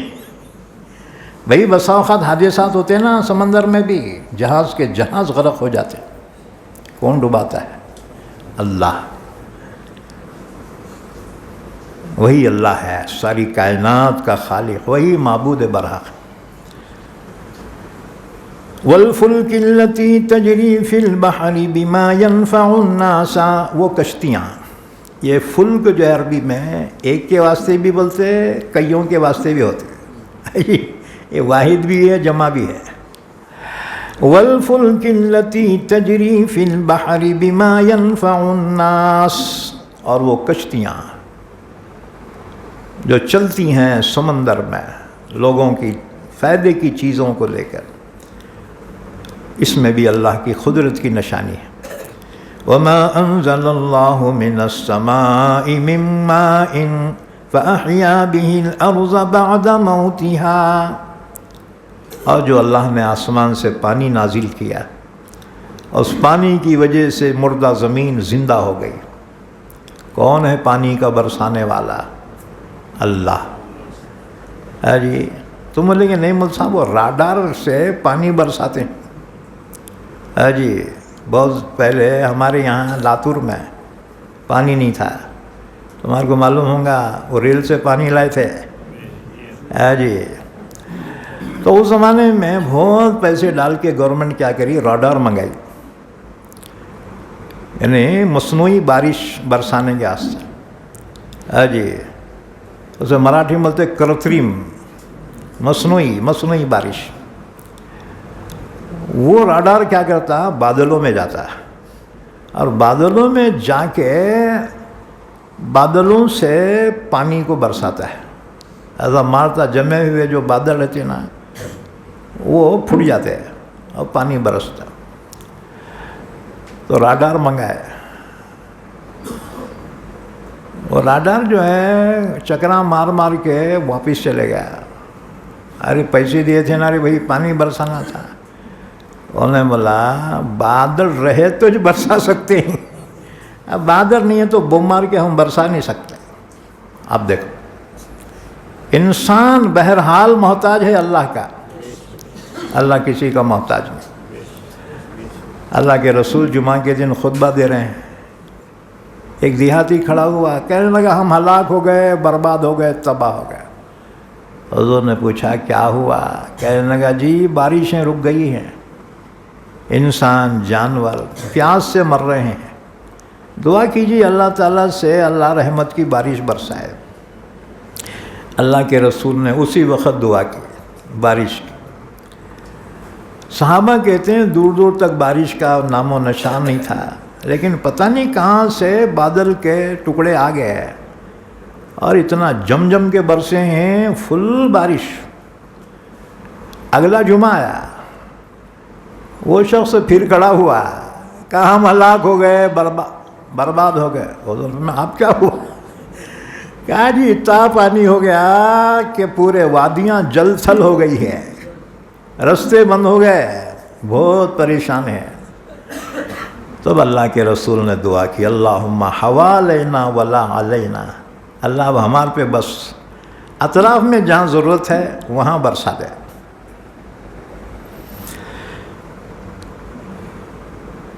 وَبَثَّ فِيهَا مِن كُلِّ دَابَّةٍ، اللہ کی قدرت کی نشانیوں میں سے کہ اس نے سرزمین میں ہر قسم کے جاندار پھیلا دیے. ہاں جی 1000 مخلوقات اللہ نے پیدا کی، جس میں سے 400 مخلوق زمین پہ رہتی ہے اور 600 مخلوق سمندر میں رہتی ہے۔ ہمارے سے زیادہ آبادی ہے وہاں سمندر میں۔ اچھا، ایک ایک مخلوق کی تعداد کروڑ ہے۔ انسانی کلونا جی، انسانوں کی تعداد اس وقت تقریباً 700 کروڑ ہے۔ 700 کروڑ، 125 کروڑ تو ہندوستان میں ہے، اور یہ چینا ہے نا، چینا چھوٹے چھوٹے بیٹے بہت ہوشیار، ہمارے سے زیادہ ہے بیٹے وہ، ہیں جی۔ ہندوستان اور چائنا کو ملانا دنیا کی آدھی آبادی تو یہاں ہے۔ تو 700 کروڑ دنیا میں انسانوں کی آبادی، 700 کروڑ میں بول رہا ہوں منیمم ہے، تو وہ زیرو لکھے لکھے تک 100-200 بچے تو پیدا ہو جاتے ہیں، فکس نہیں ہے۔ تو ایک مخلوق کی اتنی تعداد ہے، تو پھر وہ 400 مخلوقات، ان کی تعداد کتنی ہوں گی؟ جی، ان سب کو اللہ نے پیدا کیا، ان سب کو اللہ ہی روزی دیتا ہے، اور ہر ایک کی تکلیف کو بھی اللہ جانتا ہے، ہر ایک کی ضروریات بھی اللہ ہی پوری کرتا ہے، ہر ایک کے دماغ میں جو خیالات آتے ہیں اللہ اس کو بھی جانتا ہے۔ وہ کیسا علیم و خبیر ہے وہ، ہاں جی۔ بہرحال فرمایا وَبَثَّ فِيهَا مِن كُلِّ دَابَّةٍ، اس نے پھیلائے سرزمین میں ہر قسم کے جاندار، وَتَصْرِيفِ الرِّيَاحِ، اور ہواؤں کے پھیرنے میں، کبھی پورب سے چلتی ہوائیں، کبھی پچھم سے چلتی ہیں۔ کون ہے ہواؤں کو پھیرنے والا؟ اللہ ہے۔ وَالسَّحَابِ الْمُسَخَّرِ بَيْنَ السَّمَاءِ وَالْأَرْضِ، اسی طرح سے بادلوں میں اللہ کی قدرت کی نشانیاں، یہ بادلوں میں ٹنوں پانی بھرا ہوا ہوتا ہے، جیسے اسپن ہے نا، اسپن، ہاں جی، پانی بھر جاتا اس میں، لیکن تمہارے کو دکھتا کیا؟ نہیں دکھتا، اس کو نچوڑے تو پھر پانی گرتا۔ اللہ نے فرمایا یہ بادل بھی ایسی ہیں۔ وَأَنزَلْنَا مِنَ الْمُعْصِرَاتِ مَاءً ثَجَّاجًا، اس بادلوں کو ہم نچوڑتے ہیں، اس میں سے موسلادھار بارش ہوتی۔ جی، ویسے تو اوپر سے نیچے آنے تک وہ موٹے پانی کے خطرے آنے تک باریک ہو جاتے ہیں جی، اور کبھی کبھی ایک دم برستے ہیں نا بادل، مراٹھی میں بولتے ہیں ڈھگ پھٹل، ڈائریکٹ اگر بادل برسے نا تو انسان تباہ ہو جاتا ہے، بستیاں تباہ ہو جاتی ہیں، اتنا اس میں ویٹ رہتا وہ پانی میں، بادلوں میں۔ تو یہ پانی کون برساتا ہے؟ اللہ۔ حضرت امام مالک رحمۃ اللہ علیہ مدینے میں رہتے تھے، بڑی خواہش تھی کہ حرم مکہ کو جاؤں، عمرہ ادا کرنے کی بہت تمنا تھی، لیکن سوچتے تھے اگر میں مکہ چلے جاؤں تو مدینے سے محروم ہو جاؤں گا اللہ کے نبی کے دیار سے۔ کاش مجھے معلوم ہو جائے کہ میری زندگی کے کتنے سال باقی ہیں، کتنے دن باقی ہیں، تو جا کے حرم میں عمرہ ادا کر کے واپس آ جاؤں، کیونکہ چاہتے تھے اللہ کے نبی کے دیار ہی میں موت آئے۔ تو سوچنے لگے اگر مجھے پتہ چلے کہ میری زندگی کے کتنے دن یا کتنے مہینے باقی ہیں تو جا کے حرم سے واپس آ جاؤں۔ سوچتے سوچتے سو گئے۔ اب آدمی سوچتے سوچتے سویا نا، اکثر خواب میں وہ چاہتا، ہاں جی۔ بہرحال خواب میں اللہ کے نبی کی زیارت ہو گئی، اور آپ ایسا 5 انگلیاں بتا رہے ہیں، 5۔ خواب سے بیدار ہو گئے، لیکن سمجھ میں نہیں آئے کہ اللہ کے نبی یہ 5 بلکہ کیا بتا رہے ہیں. میری زندگی کے 5 دن باقی ہیں یا 5 مہینے یا 5 سال باقی، سمجھ میں نہیں آیا. اس زمانے میں خواب کی تعبیر دینے والے ماہر تھے ابن سیرین رحمۃ اللہ علیہ. امام مالک نے اپنے شاگردوں کو بھیجا کہ جا کے ان سے یہ خواب بیان کرو اور تعبیر پوچھ کے آؤ، لیکن میرا نام نہیں بولنا. خواب کس نے دیکھا میرا نام نہیں بولنا، خواب بول کے تعبیر لے کے آؤ. اب وہ شاگرد گیا اور کہا جی ایک صاحب خواب دیکھے ہیں. اللہ کے نبی صلی اللہ علیہ وسلم خواب میں آ کے 5 انگلیاں بتا رہے. تو خواب دیکھنے والے نے یہ پوچھا ہے یہ 5 سے اشارہ 5 دن کی طرف ہے یا 5 مہینے مراد ہیں یا 5 سال؟ وہ خواب کے تعبیر دینے والے بولے پہلے یہ بتا خواب کس نے دیکھا، بعد میں تعبیر بول دو. اولیاء کرام کے دل جو ہوتے ہیں جواسیس القلوب، آئینہ ہوتے ہیں. ہاں جی. بہرحال انہوں نے کہا پہلے یہ بتا کہ خواب کس نے دیکھا. اس نے کہا جو دیکھے ہیں انہوں نام نکو بولو بولے. کہا جا کے پوچھ کے واپس گیا. کہا حضرت پہچان لیے نا جی تمہارے کو، اب نام بولوں کیا؟ کہا اچھا ٹھیک ہے بول دے. ابن سیرین نے کہا میں سمجھ گیا یہ خواب امام مالک ہی نے دیکھا ہوگا، کیونکہ یہ خواب علمی خواب ہے یہ، اور صاحب علم ہی دیکھا ہوگا. اس نے کہا جی آپ صحیح پہچانے، انہوں نے خواب دیکھے، آپ تعبیر بولو.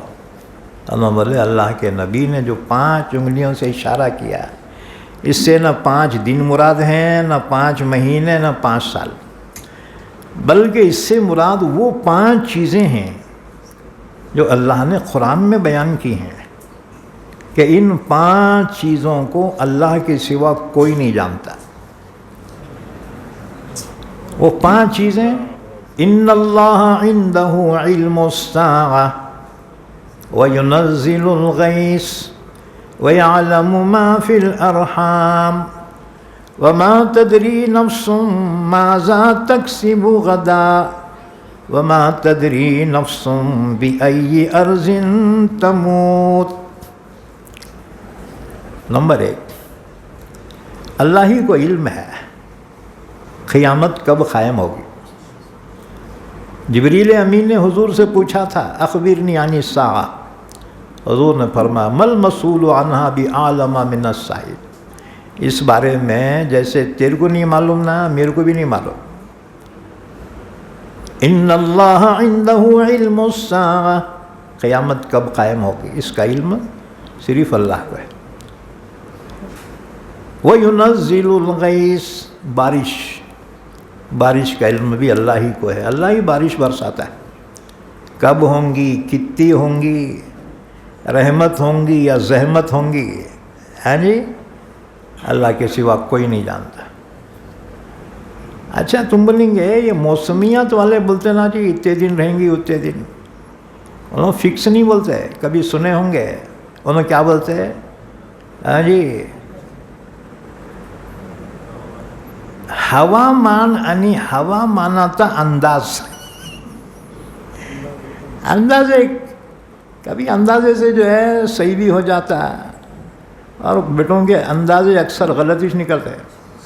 ہاں جی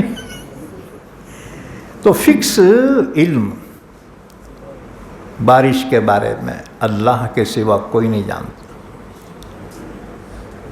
اسی طرح سے وَيَعْلَمُ مَا فِي الْأَرْحَامِ، بچے دانی میں کیا ہے ماں کے، اللہ کے سوا کوئی نہیں جانتا. ہاں جی تو بولیں گے مول صاحب اب تو میڈیکل سائنس اتنا ایڈوانس ہو گیا کہ وہ لوگ پہلے ایڈوانس بتا دے رہے لڑکا ہے یا لڑکی. لوگ کیا کر رہے لڑکی کا حمل ہے تو اس کو گرا دے رہے. ہاں جی یاد رکھو پورا بچہ بننے کے بعد پہچان لے بیٹے. جب خطرہ رحم میں گرا تھا، اب کوئی مائی کا لال بتا دے کہ بچہ ہوگا نہیں ہوگا، لڑکا ہوگا یا لڑکی ہوگا. اچھا اگر یہ کیمرے میں بتا بھی دیے تو یہ تو نہیں بتا سکتے کہ وہ ایمان والا ہوگا یا کافر ہوگا، ماں باپ کا فرما بردار ہوگا نافرمان ہوگا، اس کا انجام کیا ہوگا، اللہ کے سوا کوئی نہیں جانتا. نمبر 4، وَمَا تَدْرِي نَفْسٌ مَاذَا تَكْسِبُ غَدًا. کوئی نہیں جانتا کہ کل اس کی روزی کہاں رکھی ہوئی ہے. ہاں جی، کل کیا کمائیں گا، اس کی روزی کہاں رکھی ہوئی ہے، کوئی نہیں جانتا. ایک مثال سمجھو، تم اگر جا رہے سفر میں، بمبئی کام ہے تمہارا، کار سے جا رہے، رستے میں پنکچر ہو گئی، اب بم مارو. اب وہ پنکچر والے کی دکان پہ لگا کے بھائی پنکچر بنا. خیال آتا ہے یار یہاں بازو میں ہوٹل ہے، ذرا چائے تو پئیں گے. وہ چائے پی لیتے، پنکچر بن گیا، گاڑی بن گئی، اب بیٹھے چلے. وہاں گئے تو معلوم ہوتا آفیسر ہی نہیں ہے، وہ منتری. کہاں تو بھی پھرنے گیا بیٹا، کام نہیں ہوا، واپس آ گیا اورنگ آباد. غور کرو، تم گئے تھے کیوں؟ تمہاری مخدر کی چائے وہاں لکھی تھی ہوٹل میں. ہاں جی، بے خودی بے سبب نہیں غالب، کچھ تو ہے جس کی پردہ داری ہے. ہاں جی، واقعات یوں ہی پیش نہیں آتے، اللہ کی مضبوط پلاننگ کا حصہ ہوتے ہیں جو بندہ نہیں جانتا. وَمَا تَدْرِي نَفْسٌ مَاذَا تَكْسِبُ غَدًا. کوئی نہیں جانتا کل اس کی روزی کہاں رکھی ہوئی ہے. وَمَا تَدْرِي نَفْسٌ بِأَيِّ أَرْضٍ تَمُوتُ. کوئی نہیں جانتا کل اس کی موت کہاں آنے والی ہے، کہاں پہ آنے والی ہے موت، کوئی نہیں جانتا. بہرحال ابن سیرین نے فرمایا وہ 5 جو حضور انگلیوں سے اشارہ کر رہے ہیں نا، اس سے مراد یہ 5 چیزیں ہیں جن کو اللہ کے سوا کوئی نہیں جانتا. اور تم کتنے دن رہیں گے اور اللہ کے سوا کوئی نہیں جانتا. لَآيَاتٍ لِقَوْمٍ يَعْقِلُونَ. ان چیزوں میں اللہ کی قدرت کی نشانیاں اس قوم کے لیے جو سمجھ رکھتے ہیں. وَمِنَ النَّاسِ مَن يَتَّخِذُ مِن دُونِ اللَّهِ أَندَادًا يُحِبُّونَهُمْ كَحُبِّ اللَّهِ. اور بعض لوگ وہ ہیں جو اللہ کے علاوہ کو اللہ کے برابر قرار دیتے ہیں، یعنی مشرکین، بت پرست، اور بتوں سے ایسی محبت کرتے ہیں کہ جیسے اللہ سے کرنا چاہیے. اس لیے دیکھو، تم دیکھتے ہوں گے لوگ پیدل جاتے ہیں جی، پیدل بجا لیتے ہیں، پیدل جاتے ہیں 200 کلومیٹر 300 کلومیٹر. ہاں جی، اب اس میں جوان بھی ہیں، بڈھے ہیں، بڈھیاں ہیں، زیادہ چلنے نہیں آ رہا، مگر بتوں کی محبت میں چلے جا رہے ہیں. یحبونہم کحب اللہ. اللہ سے ایسی محبت کرتے ہیں، یہ بتوں سے ایسی محبت کرتے ہیں جیسے اللہ سے کرنا چاہیے. لیکن مسلمان، ایمان والے، والذین آمنوا اشد حبا للہ. ایمان والے اللہ سے صرف محبت نہیں، شدید محبت کرتے ہیں. یہ شدید محبت بولے تو کیا ہے؟ شدید محبت کہتے ہیں عشق کو. جی، چونکہ عشق کا لفظ اتنا بدنام ہوا، وہ بیٹے لیلا مجنو ہیر رانجھا، اور وہ کتنے دیوانے گزر گئے کہ عشق بدنام ہو گیا. ہاں جی، اور قرآن اللہ کا کلام ہے، معتبر کلام ہے، تو قرآن میں عشق کا لفظ نہیں استعمال کیا ہے. ہاں جی، بلکہ عشق کے مفہوم کو اشد حباً سے بیان کیا ہے. اشد حباً، شدید محبت کرتے ایمان والے. اب لوگ پیدل جاتے ہیں اپنے اپنے بتوں کے پاس، لیکن ایک دیوانہ ایسا بھی نکلا کیا نام اس کا، وہ چتر، کیرلا کا شہاب چتر، ہاں جی شہاب چتر، 6500 کلومیٹر، کیا زیادہ چوں گا، اور ہاں پیدل سفر کرا، دیوانہ ہو۔ ایک بات یاد رکھو، دین کا کام شانے نہیں کر سکتے، دیوانے کر سکتے۔ یہ شانے رہتے نا، دوسروں کو بھیجتے، اے تو جا رہے بھائی، تو جا رہے بھائی، تو جا رہا کیا، خود بچ جاتا ہے بیٹا۔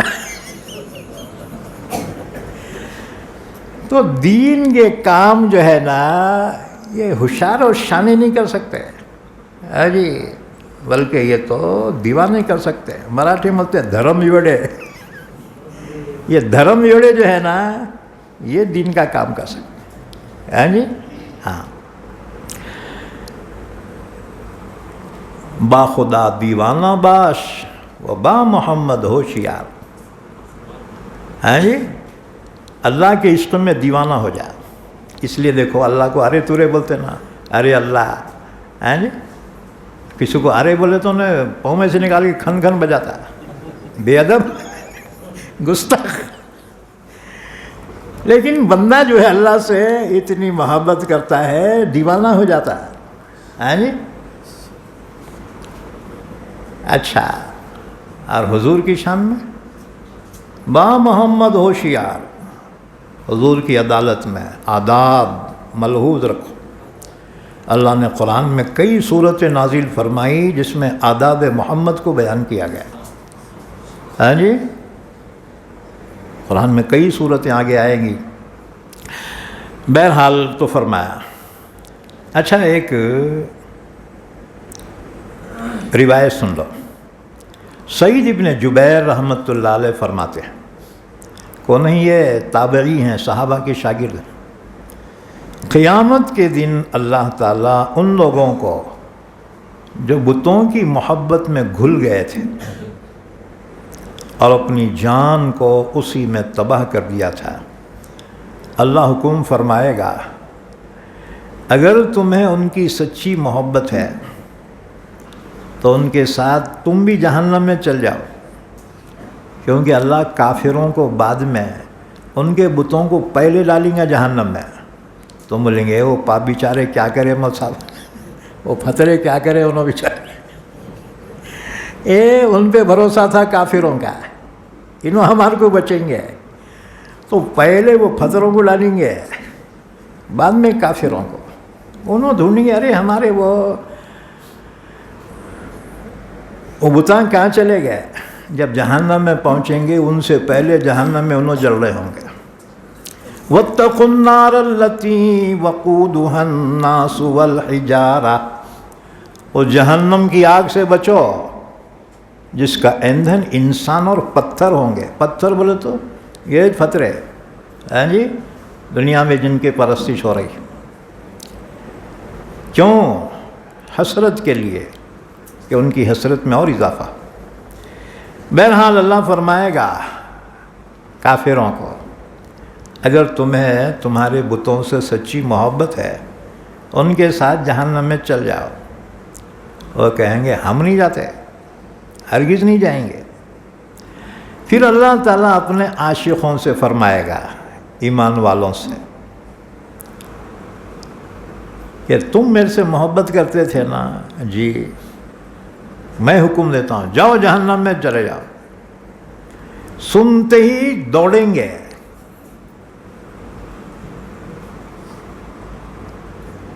اور جہنم میں کود پڑیں گے۔ اللہ جہنم کو ان کے لیے گلے گلزار بنا دے گا، وہ جہنم پروف بن جائیں گے، واٹر پروف رہتا نا، واٹر پروف، فائر پروف۔ تو اللہ کے عشق میں دوڑ کر وہ جہنم میں کودیں گے، اللہ ان کے لیے جہنم کو بھی گلے گلزار بنا دے گا۔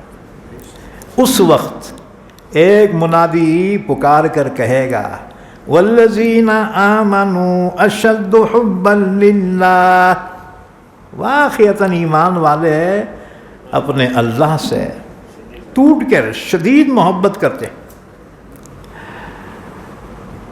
اسی وجہ سے دیکھو اللہ کے نام پر ایمان والوں نے اپنی جانوں کے نذرانے پیش کیے. وَلَوْ يَرَى الَّذِينَ ظَلَمُوا إِذْ يَرَوْنَ الْعَذَابَ أَنَّ الْقُوَّةَ لِلَّهِ جَمِيعًا. میدان حشر میں جب دیکھیں گے ظالم لوگ، کافر جہنم کو، سمجھ جائیں گے اس سے بچنے کی ہم میں قوت نہیں ہے، قوت تو صرف اللہ کی. وَأَنَّ اللَّهَ شَدِيدُ الْعَذَابِ، اور یہ کہ اللہ سخت عذاب دینے والا ہے. اللہ کو سب سے زیادہ نفرت کفر اور شرک سے، ہاں جی، کفر اور شرک سے. باقی کتنے ہی بڑے گناہ کر لے اللہ چاہے تو معاف کر دے. ہاں جی، شرابی، زانی، کبابی، قاتل، اللہ چاہے تو معاف کر دیں گے، لیکن شرک کو اور کفر کو معاف نہیں کرے گا، کیونکہ شرک اور کفر یہ بغاوت ہے، اور دنیا کا کوئی قانون بھی باغی کو معاف نہیں کرتا. اور جی، دیش دروہی کوئی حکومت معاف کرتی کیا؟ نہ. باقی گنہگاروں کو سزا دیں گی 4 مہینے 6 مہینے جیل کی، ہاں جی، لیکن جو دیش دروہی ثابت ہو جائے تو اس کو کبھی معاف نہیں کرتی. تو پھر اللہ اپنے باغی کو معاف کرتا کیا؟ اللہ ظالم نہیں ہے. لیکن اللہ تعالیٰ کو سب سے نفرت شرک سے. ان اللہ لا یغفر ان یشرک بہ ویغفر ما دون ذلک لمن یشاء. اللہ شرک کو معاف نہیں کرے گا، اس کے علاوہ بڑے سے بڑا گناہ کیوں نہ ہو اللہ تعالیٰ چاہے تو معاف کر دے گا. اذ تبرأ الذین اتبعوا من الذین اتبعوا ورأوا العذاب. دنیا میں کافر 2 قسم کے ہیں. ایک تو غریب ہیں، جی، روز کرنا تو کھانا بیچاروں کا. دوسرے جو مالدار سردار اور بڑے ہی طاقت والے ہیں. تو غریب جو کافر ہے نا، وہ جو سردار اور مالدار کافر ہیں ان کے ماتحت رہتے ہیں ہمیشہ، ہاں جی، ان کے اگینسٹ میں نہیں جاتے. تو جب میدان حشر میں جب ان کے جہنم کا فیصلہ ہوگا تو اپنے سرداروں سے کہیں گے دنیا میں ہم تمہاری ہر بات مانے نا، ذرا آج ہمارے کو جہنم سے بچا لو نا. وہ کہیں گے دیوانو، ہم ہی نہیں بچ رہے، تمہارے کو کہاں سے بچانا ہے، ہاں جی. اس وقت بڑا غصہ آئے گا. اچھا، آج ہم سے بیزار ہو رہے ہیں، کاش اللہ دنیا میں ایک جانے کا ایک چانس دے دینا، ایمان لا کے نیک عمل کریں گے تو جیسے آج بیزار ہو رہے نا، ان سے بھی ہم ایسے ہی بیزار ہوں گے. اذ تبرأ الذین اتبعوا من الذین اتبعوا. جب سردار ماتحتوں سے بیزار ہوں گے، ورأوا العذاب، اور وہ سب عذاب کو دیکھ لیں گے، کیونکہ جہنم لائی جائے گی میدان حشر میں. وجیء یومئذ بجہنم یومئذ یتذکر الانسان وانى له الذکریٰ. تو جب جہنم کو دیکھیں گے، وتقطعت بهم الاسباب، آپس کے تعلقات ان کے ختم ہو جائیں گے. وقال الذین اتبعوا، متبعین یعنی غریب کافر کہیں گے، لو ان لنا کرۃ فنتبرأ منهم كما تبرؤوا منا. ایک مرتبہ دنیا میں اللہ بھیج دے ہمارے کو، ایمان لا کے نیک عمل کر کے آئیں گے نا، تو ان سے ہم ایسی بیزار ہوں گے جیسے آج ہم سے بیزار ہو رہے ہیں. كذلك يريهم الله أعمالهم حسرات عليهم. اسی طرح اللہ ان کو دکھائے گا ان کے اعمال حسرت کے طور پہ ان پہ. وما هم بخارجين من النار، اور وہ جہنم سے نکلنے والے نہیں، ہاں جی، کیونکہ جہنم پہ فرشتے کیا کمزور ہیں کیا؟ علیہا ملائکۃ غلاظ شداد لا یعصون اللہ ما امرہم وَيَفْعَلُونَ مَا يُؤْمَرُونَ. اتنے بڑے بڑے فرشتے ہیں جہنم پہ. مین فرشتے جہنم پہ 19 ہیں. علیہا 19، اللہ نے فگر بیان کیا، 19 فرشتے ہیں. یہ مین باس ہیں، ان کے ماتحت جو چلر فرشتے ہیں ٹھوکنے کے واسطے لے مار یہ باس ہے، یہ 19 اور باقی ان کے ماتحت. اور سب سے بڑے باس مالک ان کا نام ہے. اور جنت کے انچارج رضوان، جہنم پہ بڑے زبردست فرشتے. وما ہم بخارجین من النار، اگر بھاگیں گے نا کہاں بھاگ سکتے ہیں؟ دنیا کی جیلاں جو ہے نا دیواراں پتھروں کے ہے جی، لیکن جہنم کی دیواراں کہہ کے ہیں؟ آگ کے ہیں. آگ کے موٹے موٹے دیواراں، اس میں سے کیسے جاتے گھستے. فرشتے دیکھیں گے ارے 50-60 بھاگ رہے، ایک فرشتہ ایسے ہاتھوں میں پکڑیں گا ان کو، جیسے وہ لکڑیاں کے ٹکڑے ایسا ہاتھ میں لے کے چولہے میں پھینکتے نا، ایسا پکڑ کے پھینکیں گے ان کو. اور وہ فرشتوں کو رحم نہیں آئے گا. وما ہم بخارجین من النار، وہ جہنم سے نکلنے والے نہیں ہیں. یا ایھا الناس کلوا مما فی الارض حلالا طیبا. اللہ نے فرمایا ایمان والو، حلال اور پاکیزہ روزی کھاؤ، کیونکہ اس کی وجہ سے تمہارے دل میں نیکی کے جذبات پیدا ہوں گے. یاد رکھو عمل کا تعلق روزی سے ہے، رزق سے ہے. رزق اگر پاکیزہ ہے تو خیالات بھی پاکیزہ ہوں گے، عمل بھی پاکیزہ نیک. رزق اگر حرام ہے تو خیالات بھی پھر حرامی ہوں گے، عمل بھی حرامی ہوگا. تم بولیں گے مول صاحب اس کو سائنٹیفک طور سے بیان کرو. جی، تو یاد رکھو انسان جو کھانا کھاتا نا تو میدا جو ہے اس کو پیستا ہے، اور پیس کے جو ہے اس میں سے جوس نکالتا ہے، وہ بنتا خون.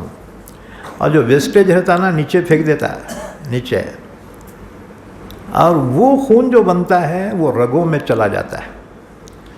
اور جسم کی جتنی رگیں ہیں وہ سب کا کنیکشن دل سے ہے، ہارٹ سے اس کا تعلق ہے.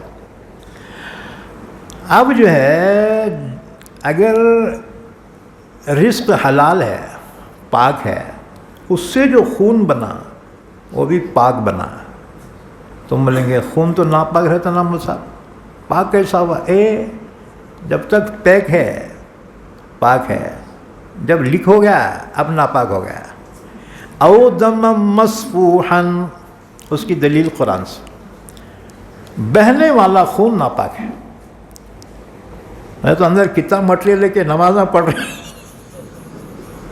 تو بولے کہ نماز ہوتی کیا بولتا؟ پیک ہے تو ابھی ناپاکی کا حکم نہیں لگے گا. لکھ ہو گیا نا اب جو ہے ناپاک ہو جائے گا. تو خون غذا سے بنتا ہے، غذا پاک ہے، اس سے بنا خون وہ بھی پاک. اب وہ خون جو ہے رگوں سے دل پہ پہنچتا ہے، دل کے پاس پہنچا ہے، پھر دل اس کو پمپنگ کرتا ہے، واپس بھیج دیتا ہے، پھر خون ہر وہاں جاتا ہے، انہیں ہر پھینکتا واپس. یہ کھیل جو ہے چلتے رہا، یہ کھیل بند ہوا رہے تمہارا کھیل ہی ختم. اب بعضوں کو بولتے ہیں کچھ بلاک ہو گیا ہے. اب وہ بلاک جو ہے اس کو وہ چربی دور کرتے ہیں، پھر بحال کرتے ہیں اس کو. ہاں جی، اب جو ہے غذا پاک ہے تو خون بھی پاک، اور جب دل تک پہنچا اب دل کے خیالات بھی پاک. یہ جسم کا ایک نظام ہے، دل بادشاہ ہے، دماغ پنت پردھان وزیر اعظم ہے، اور اعضائے رئیسہ یہ سب منتریاں ہیں یہ، اور باقی جسم یہ سب عوام الناس ہے. گویا انسان عالم اصغر ہے، یہ عالم اکبر، یہ پوری دنیا، یہ بڑی دنیا، اور ان کا چھوٹا سا یہ انسان ماڈل ہے. جیسے کوئی بڑی بلڈنگ بناتے نا، ہوشیار انجینئر کیا کرتے ہیں؟ اس کا ماڈل پہلے بناتے ہیں جی، اور ماڈل رکھتے ہیں شوکیس میں کہ یہ بلڈنگ کیسا بننے والی ہے، یہ ماڈل ہے یار جی۔ تو دنیا کا ماڈل دیکھنا ہے نا تو انسان اس کا ماڈل ہے، ہر چیز اس میں ہے، اس میں پہاڑاں ہیں، اس میں ندیاں ہیں، اس میں جھاڑاں ہیں، ہر چیز انسان میں ہے، یہ عالم اصغر ہے۔ تو یہ انسان میں دل بادشاہ ہے، دماغ وزیر اعظم ہے، اور باقی اعضائے رئیسہ یہ منتریاں ہیں، اور پورا جسم میں وہ عوام ہے۔ دل حکم دیتا ہے دماغ کو، اور دماغ حکم دیتا ہے اعضائے رئیسہ کو، اور یہ حکم دیتے ہیں باقی کو۔ ہاں جی، دل بولا وہاں جانے کا ہے، انہیں دماغ بولتا چل رہے بھائی وہاں جانے کا ہے۔ ہاں جی، موٹر سائیکل جو ملا انہیں تیاری کرتا، کیونکہ پنت پردھان کے ذمہ ہے۔ ہمارے ملک میں جو ہے جمہوریت ہے نا، تو پورے جمہوریت کا نظام وزیر اعظم کے ہاتھ میں ہے، اور جو صدر رہتا نا وہ دعا کے واسطے رہتا۔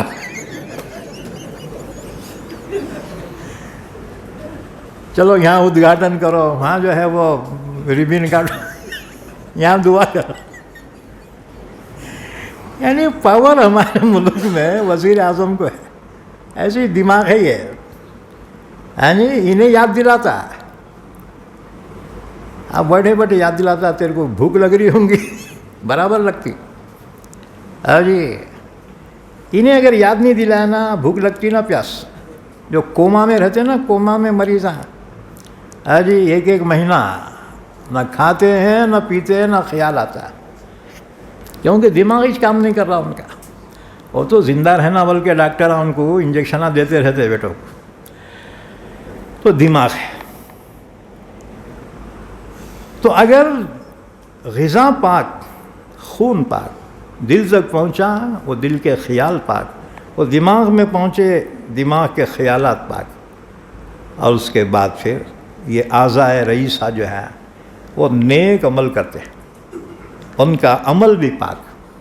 اور اگر غذا حرام، ناپاک غذا ہے تو وہ دل تک پہنچے تو دل کے خیالات ناپاک، دماغ میں پہنچے دماغ کے خیالات ناپاک، اور اعضاء سے جو عمل ہوں گے وہ بھی ناپاک اور ناجائز عمل ہوں گے۔ اس لیے رزق کا تعلق عمل سے ہے۔ اللہ نے قرآن میں فرمایا یا ایھا الرسول کلوا من الطیبات واعملوا صالحا انی بما تعملون علیم۔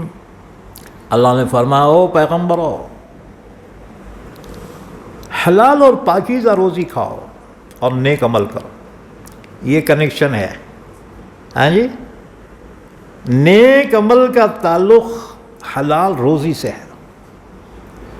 حلال روزی جائیں گی نا پیٹ میں، فجر کی نماز کو اٹھنا ہی اٹھنا ہے، یعنی یہ دیکھو دماغ انسان کو کتنے ہیں؟ دو ہیں، مین والا بیچ میں ہے اور ایک چھوٹا سا ادھر پیچھے رہتا ہے۔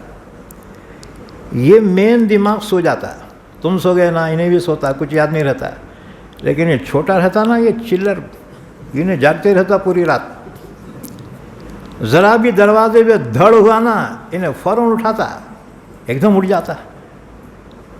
ذرا بھی مصیبت آنے والی ہے انہیں برابر جو ہے آگاہ کر دیتا ہے۔ تو انسان کی غذا سے اس کے عمل کا تعلق ہے۔ اچھا جی، تو اللہ تعالیٰ نے فرمایا یا ایھا الناس، اے لوگو، کلوا مما فی الارض حلالا طیبا، جو زمین میں ہم نے تمہارے لیے اگائے ہیں، تم حلال اور پاکیزہ روزی کھاؤ۔ اس کے بعد سنو حدیث مبارکہ، چنانچہ مسلم اور ترمذی کی حدیث ہے، رسول اللہ صلی اللہ علیہ وسلم نے فرمایا بہت سے لوگ طویل السفر، پریشان حال، اللہ کے سامنے دعا کے لیے ہاتھ پھیلاتے ہیں اور یا رب پکارتے ہیں، مگر کھانا ان کا حرام، پینا ان کا حرام، لباس ان کا حرام، غذا ان کی حرام، ان حالات میں ان کی دعا کہاں قبول ہو سکتی؟ اسی طرح سے اور ایک حدیث حضرت سعد رضی اللہ تعالیٰ عنہ نے اللہ کے نبی سے درخواست کی، یا رسول اللہ صلی اللہ علیہ وسلم، آپ دعا فرمائیں اللہ مجھے مستجاب الدعا بنا دے، یعنی میری ہر دعا اللہ قبول فرما لے۔ اللہ کے رسول نے فرمایا، سعد حلال روزی کھا، اللہ تجھے مستجاب الدعا بنا دے گا۔ بہرحال رزق حلال کا اہتمام کرو، حرام روزی سے بچو۔ تو بولیں گے حرام بولے تو کیا عمل صاحب؟ رشوت جی حرام ہے۔ اب سرکاری بندے کیونکہ ان کو اوپر تک دینا پڑتا ہے جی، اب انہیں بہت ایماندار رہا، زیادہ ایماندار رہا رہے، اس کو قید میں تو بھی اٹکا دیتے بیٹے کو۔ اس لیے یہ رشوت جو ہے، کرپشن، ایک بات یاد رکھو، جہاں کرپشن ہوگا وہاں انصاف نہیں ہوگا، اور جہاں انصاف نہیں ہوگا وہ امن بھی نہیں ہوگا۔ امن کا دار و مدار انصاف پر ہے، اور انصاف کا دار و مدار ہے امانت پر۔ تو اللہ نے فرمایا، وَلَا تَتَّبِعُوا خُطُوَاتِ الشَّيْطَانِ، شیطان کے نقش قدم پہ نہ چلو، اِنَّهُ لَكُمْ عَدُوٌّ مُبِينٌ، بے شک وہ تمہارا کھلا ہوا دشمن ہے۔ اللہ کے سامنے اوپن چیلنج دیا، آدم کی اولاد کو تو نہیں چھوڑتا ہے۔ اللہ نے فرمایا ٹھیک ہے، میں نے تجھے اختیار دیا، لیکن یاد رکھ میرے نیک بندوں پہ تیرا قابو نہیں چلے گا۔ اس نے کہا ٹھیک ہے، إِلَّا عِبَادَكَ مِنْهُمُ الْمُخْلَصِينَ، تیرے خاص بندوں کو چھوڑ کے باقی تو نہیں چھوڑتا۔ ہاں جی، تو انہیں ہمارا دشمن ہے، اس لیے ہمیشہ وہ کچھ نہ کچھ داؤ چلاتا ہے، حرص کا، لالچ کا۔ ہاں جی، تو رزق حلال کی کوشش کرو۔ آگے فرمایا، انما یأمرکم بالسوء والفحشاء، وہ تو تمہیں حکم دیتا ہے برائی کا، بے حیائی کا۔ وَأَن تَقُولُوا عَلَى اللَّهِ مَا لَا تَعْلَمُونَ، اللہ کے بارے میں ایسی بات کہو جو تم نہیں جانتے، یعنی شرک اور کفر کی باتیں۔ وَإِذَا قِيلَ لَهُمُ اتَّبِعُوا مَا أَنزَلَ اللَّهُ قَالُوا بَلْ نَتَّبِعُ مَا أَلْفَيْنَا عَلَيْهِ آبَاءَنَا، جب ان کافروں سے کہا جاتا ہے کہ اللہ نے جو نازل کیا ہے قرآن نبی کے ذریعے سے، تم اس کی اتباع کرو، تو وہ کافر جواب دیتے ہیں نا جی، ہم تو اسی کی اتباع کریں گے جو باپ داداؤں کو کرتے ہم نے پایا ہے، یعنی پرمپرا، جو پرمپرا چلی ہے پرکھوں کی، ہم اسی پہ چلتے ہیں۔ کافروں مشرکوں کے پاس شرک اور کفر کی کوئی دلیل نہیں ہے سوائے اس کے وہ کہتے ہیں وجدنا علیہا آباءنا لہا عابدون، باپ دادا ایسا کرتے تھے ہم بھی ویسے۔ اللہ نے فرمایا بیوقوف کیوں بنتے، تمہارے باپ دادا وہ کوڑی کی عقل نہیں تھی تو ان کی بات مانو گے؟ تمہارا باپ پاگل تھا کہ تم بھی پاگل بنا کرتے پھرو گے کیا؟ ہر چیز میں باپ دادا کی اتباع نہیں ہوگی۔ اللہ کے رسول نے معیار دین بتایا، میں تم میں 2 چیزیں چھوڑے جا رہا ہوں، تم ان کو مضبوطی سے تھام لو، کبھی گمراہ نہیں ہوں گے۔ کتاب اللہ و سنتی، اللہ کی کتاب قرآن اور میرا طریقہ، یہ معیار ہیں۔ اگر کوئی اس کے خلاف کوئی بڑے سے بڑا آدمی بھی یہ بات کہے، وہ قابل رد ہوگی، اس کی بات نہیں مانی جائے گی۔ ہمارے لیے معیار کتاب اور سنت ہے، یاد رکھو یہ معیار ہے۔ اس کے بعد پھر فرمایا اولو کان آباؤہم لا یعقلون شیئا ولا یہتدون، کیا اگرچہ تمہارے باپ دادا کو کوڑی کی عقل نہیں تھی تب بھی ان کی بات مانو گے؟ ان کی اتباع کرو گے؟ اچھا وہ ہدایت پر بھی نہیں تھے، گمراہ تھے، تب بھی ان کی بات مانو گے؟ ہرگز نہیں۔ وَمَثَلُ الَّذِينَ كَفَرُوا كَمَثَلِ الَّذِي يَنْعِقُ بِمَا لَا يَسْمَعُ إِلَّا دُعَاءً وَنِدَاءً۔ کافروں کی مثال اللہ نے بیان کی، جیسے کوئی چرواہا اپنے جانوروں کو پکار رہا ہے، تو جانور کو سمجھ نہیں ہے، وہ صرف اتنا جانتے ہیں کہ چرواہا ہم کو پکار رہا ہے، بلا رہا ہے، بس۔ اللہ نے فرمایا کافروں کی مثال بھی ایسی، نبی ان کو دعوت دے رہے ہیں اور وہ جانوروں کی طرح ہے، بس جدھر منہ اٹھا ادھر بھاگے چلے جا رہے ہیں۔ وَمَثَلُ الَّذِينَ كَفَرُوا كَمَثَلِ الَّذِي يَنْعِقُ، اور کافروں کی مثال اس شخص کی طرح ہے جو اپنے جانوروں کو پکار رہا ہے، بِمَا لَا يَسْمَعُ، جو سن نہیں سکتے، سمجھ نہیں سکتے، إِلَّا دُعَاءً وَنِدَاءً، سوائے بلانے کے اور پکارنے کے۔ صُمٌّ بُكْمٌ عُمْيٌ، یہ لوگ بہرے ہیں، گونگے ہیں، اندھے ہیں۔ کیا مطلب؟ حق بات سن نہیں سکتے اور حق بات ان کو نظر نہیں آتی، حق بات بولتے نہیں ہیں۔ فَهُمْ لَا يَعْقِلُونَ، بس وہ عقل ہی نہیں رکھتے۔ یا ایھا الذین آمنوا کلوا من طیبات ما رزقناکم واشکروا للہ، اے ایمان والو پاکیزہ حلال روزی کھاؤ جو ہم نے تم کو دی، اور اللہ کا شکر ادا کرو۔ اگر تم اللہ ہی کی عبادت کرتے ہو تو اللہ کا شکر ادا کرو، جس حال میں اللہ رکھے اس حال پہ خوش ہو جاؤ۔ اچھا یاد رکھو نعمتیں بھی اللہ دیتا ہے اور مصیبتیں بھی اللہ ہی کی طرف سے آتی ہیں۔ نعمتیں ملے شکر ادا کرو، شکر کے ذریعے سے جنت میں داخل ہو جاؤ، اور اگر جو ہے تکلیفیں آئیں صبر کرو، صبر کے ذریعے جنت ہے۔ ان اللہ مع الصابر، اتنی بڑی خوشخبری صبر کرنے والوں کو اللہ نے دی ہے کہ اللہ صبر کرنے والوں کے ساتھ ہے۔ ہاں تمہارے کو اعتماد ہے حکومت ہمارے ساتھ ہے، تو تمہارے کو 7 خون معاف ہو جاتے بیٹے، کچھ بھی کرے اپنی پارٹی ہے۔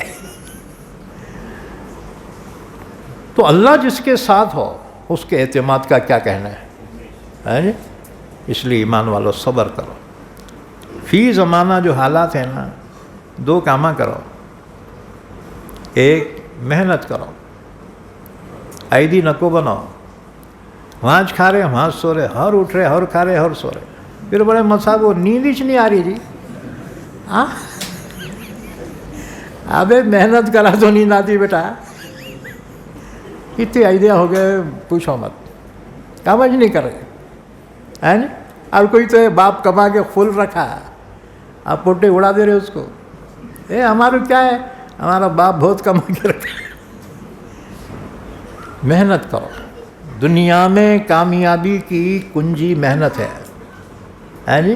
من جدہ وجدہ، جو کوشش کریں گا محنت کریں گا اللہ اس کو محنت کا پھل عطا فرمائے گا۔ اور دوسری چیز ہے صبر، صبر کرو، یہ مت دیکھو کون کیا کر رہے، یہ دیکھو تم کیا کر رہے، کیونکہ تم نمائندے ہو نا اپنے نبی کے، اپنے نبی کے نمائندے ہو، ہاں جی۔ اگر کسی کو اسلام کی دعوت نہیں دے سکتے، کم سے کم جو ہے اپنے بدعملی سے اسلام کو بدنام تو نہ کرو، ہاں جی۔ تم اگر بےمانی کرے تو لوگاں کیا بولتے ہیں، ارے بگا مسلمان اللہ، یہ مسلمان کیسا کرا ہے، اسلام پہ حرف آ رہا ہے، تمہاری ایک ایک حرکت پہ واچ ہے دنیا والوں کی، ہاں جی۔ اللہ بھی فرماتا ہے، اللہ کو تمہیں حکومت دینا کوئی بڑی بات نہیں ہے، اللہ چاہے تمہارے کو کل بنا دیتا ہے، ہاں جی۔ لیکن اللہ نے فرمایا فَكَيْفَ تَعْمَلُونَ لِيَنْظُرَ كَيْفَ تَعْمَلُونَ، اللہ حکومت دے کے آزمائیں گا تم کیا جو ہے کارگزاری کرتے، اپنے اندر قابلیت پیدا کرو، محنت کرو اور حالات پہ صبر کرو۔ لوگ بولتے ہیں مول صاحب زیادہ صبر کرے تو خبر میں چل جاتے ہیں. ایسے بیٹوں کو تو خبر میں جانا چاہیے. جی تو یاد رکھو اللہ کا وعدہ چپی ہے کیا؟ ان اللہ مع الصابرین، اللہ صبر کرنے والوں کے ساتھ. جی بھواں بھی صبر کرنا. بعض سانساں ایسے جلا رہتے پوچھو مت، اٹھتے بیٹھتے پریکشا چلتی رہتی اس کی. میں کہتا ہوں بھواں جتنے بھی سن رہے نا تھوڑا صبر کرو، ایک دن تم بھی سانس بننے والی ہو. اللہ تمہیں بھی حکومت دینے والا ہے جی. پھر اللہ دیکھیں گا تم کیا کرتے ہیں. ایک عورت میرے پاس آئی، مول صاحب میری ساس میرے کو بہت مار رہی جی، ایسا تعویذ دو اس کا منہ بند ہونا. میں بولا تیری ساس تیرے کو کئی کو مار رہی معلوم؟ میں نے بولے کئی کے واسطے؟ میں بولا اس کی ساس اس کو مارتی ہوں گی، انہیں بدلہ لے رہے تیرے سے. اتنا خوشی. بولے مول صاحب کیا پہچانے جی تم؟ میری ساس بول کے مارتی آگے خالی مار رہی تیرے کو، میری ساس تو بالا پکڑ کے مارتی تھی.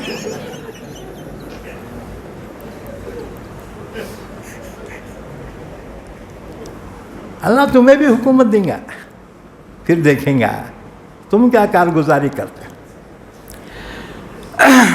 تو صبر کرو. ہاں جی ابھی ہاتھاں پاؤں ہلانے کا وقت نہیں ہے. ہاں جی اپنی زبان کو قابو میں رکھو. خواہ مخواہ تبصرہ کئی کرتے انہیں ویسا کر رہا، ارے کیسا بھی کر رہا اللہ ہے نا اس کو دیکھنے والا.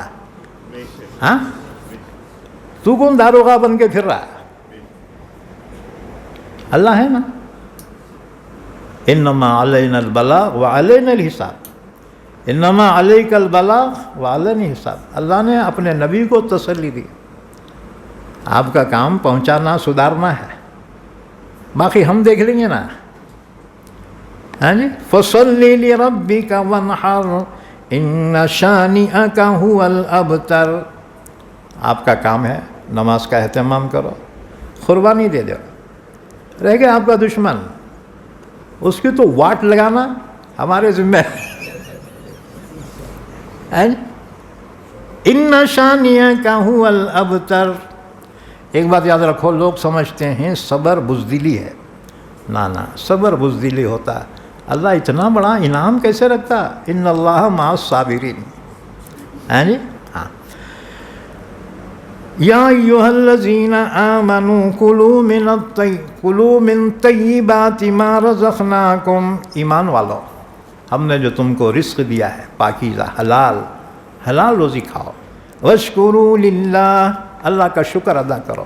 ان کنتم ایاہ تعبدون، اگر خاص تم اللہ ہی کی عبادت کرتے. بہرحال ہم نے آگے آیتیں پڑھی تھی، وقت مکمل ہو گیا. انشاءاللہ باقی آیتوں کی تفسیر آئندہ مجلس میں ہوگی انشاءاللہ تعالی. اللہ سے دعا ہے اللہ ہم سب کو قرآن کریم سمجھنے کی، عمل کرنے کی توفیق عطا فرمائے. درود شریف پڑھ لیں، دعا فرما لیں.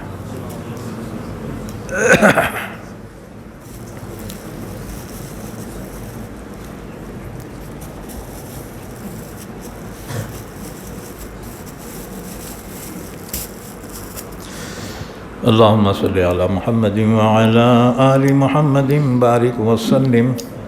اے اللہ ہمارے گناہوں کو معاف فرما، خطاؤں سے درگزر فرما. یا اللہ ہمارے مرحومین کی مغفرت فرما، سب کو جنت الفردوس عطا فرما. ہمارے اہل و عیال کی، ہماری اولاد کی سب کی حفاظت فرما. سب کی عمروں میں، رزق میں، صحت میں برکت عطا فرما. ایمان والوں کی روزی روٹی میں برکت عطا فرما. جب تک زندہ رکھ ہم تمام کو اسلام پر زندہ رکھ اور خاتمہ ایمان پر فرما. وصلی اللہ علی نبینا محمد وعلی آلہ وصحبہ اجمعین برحمتک یا ارحم الراحمین.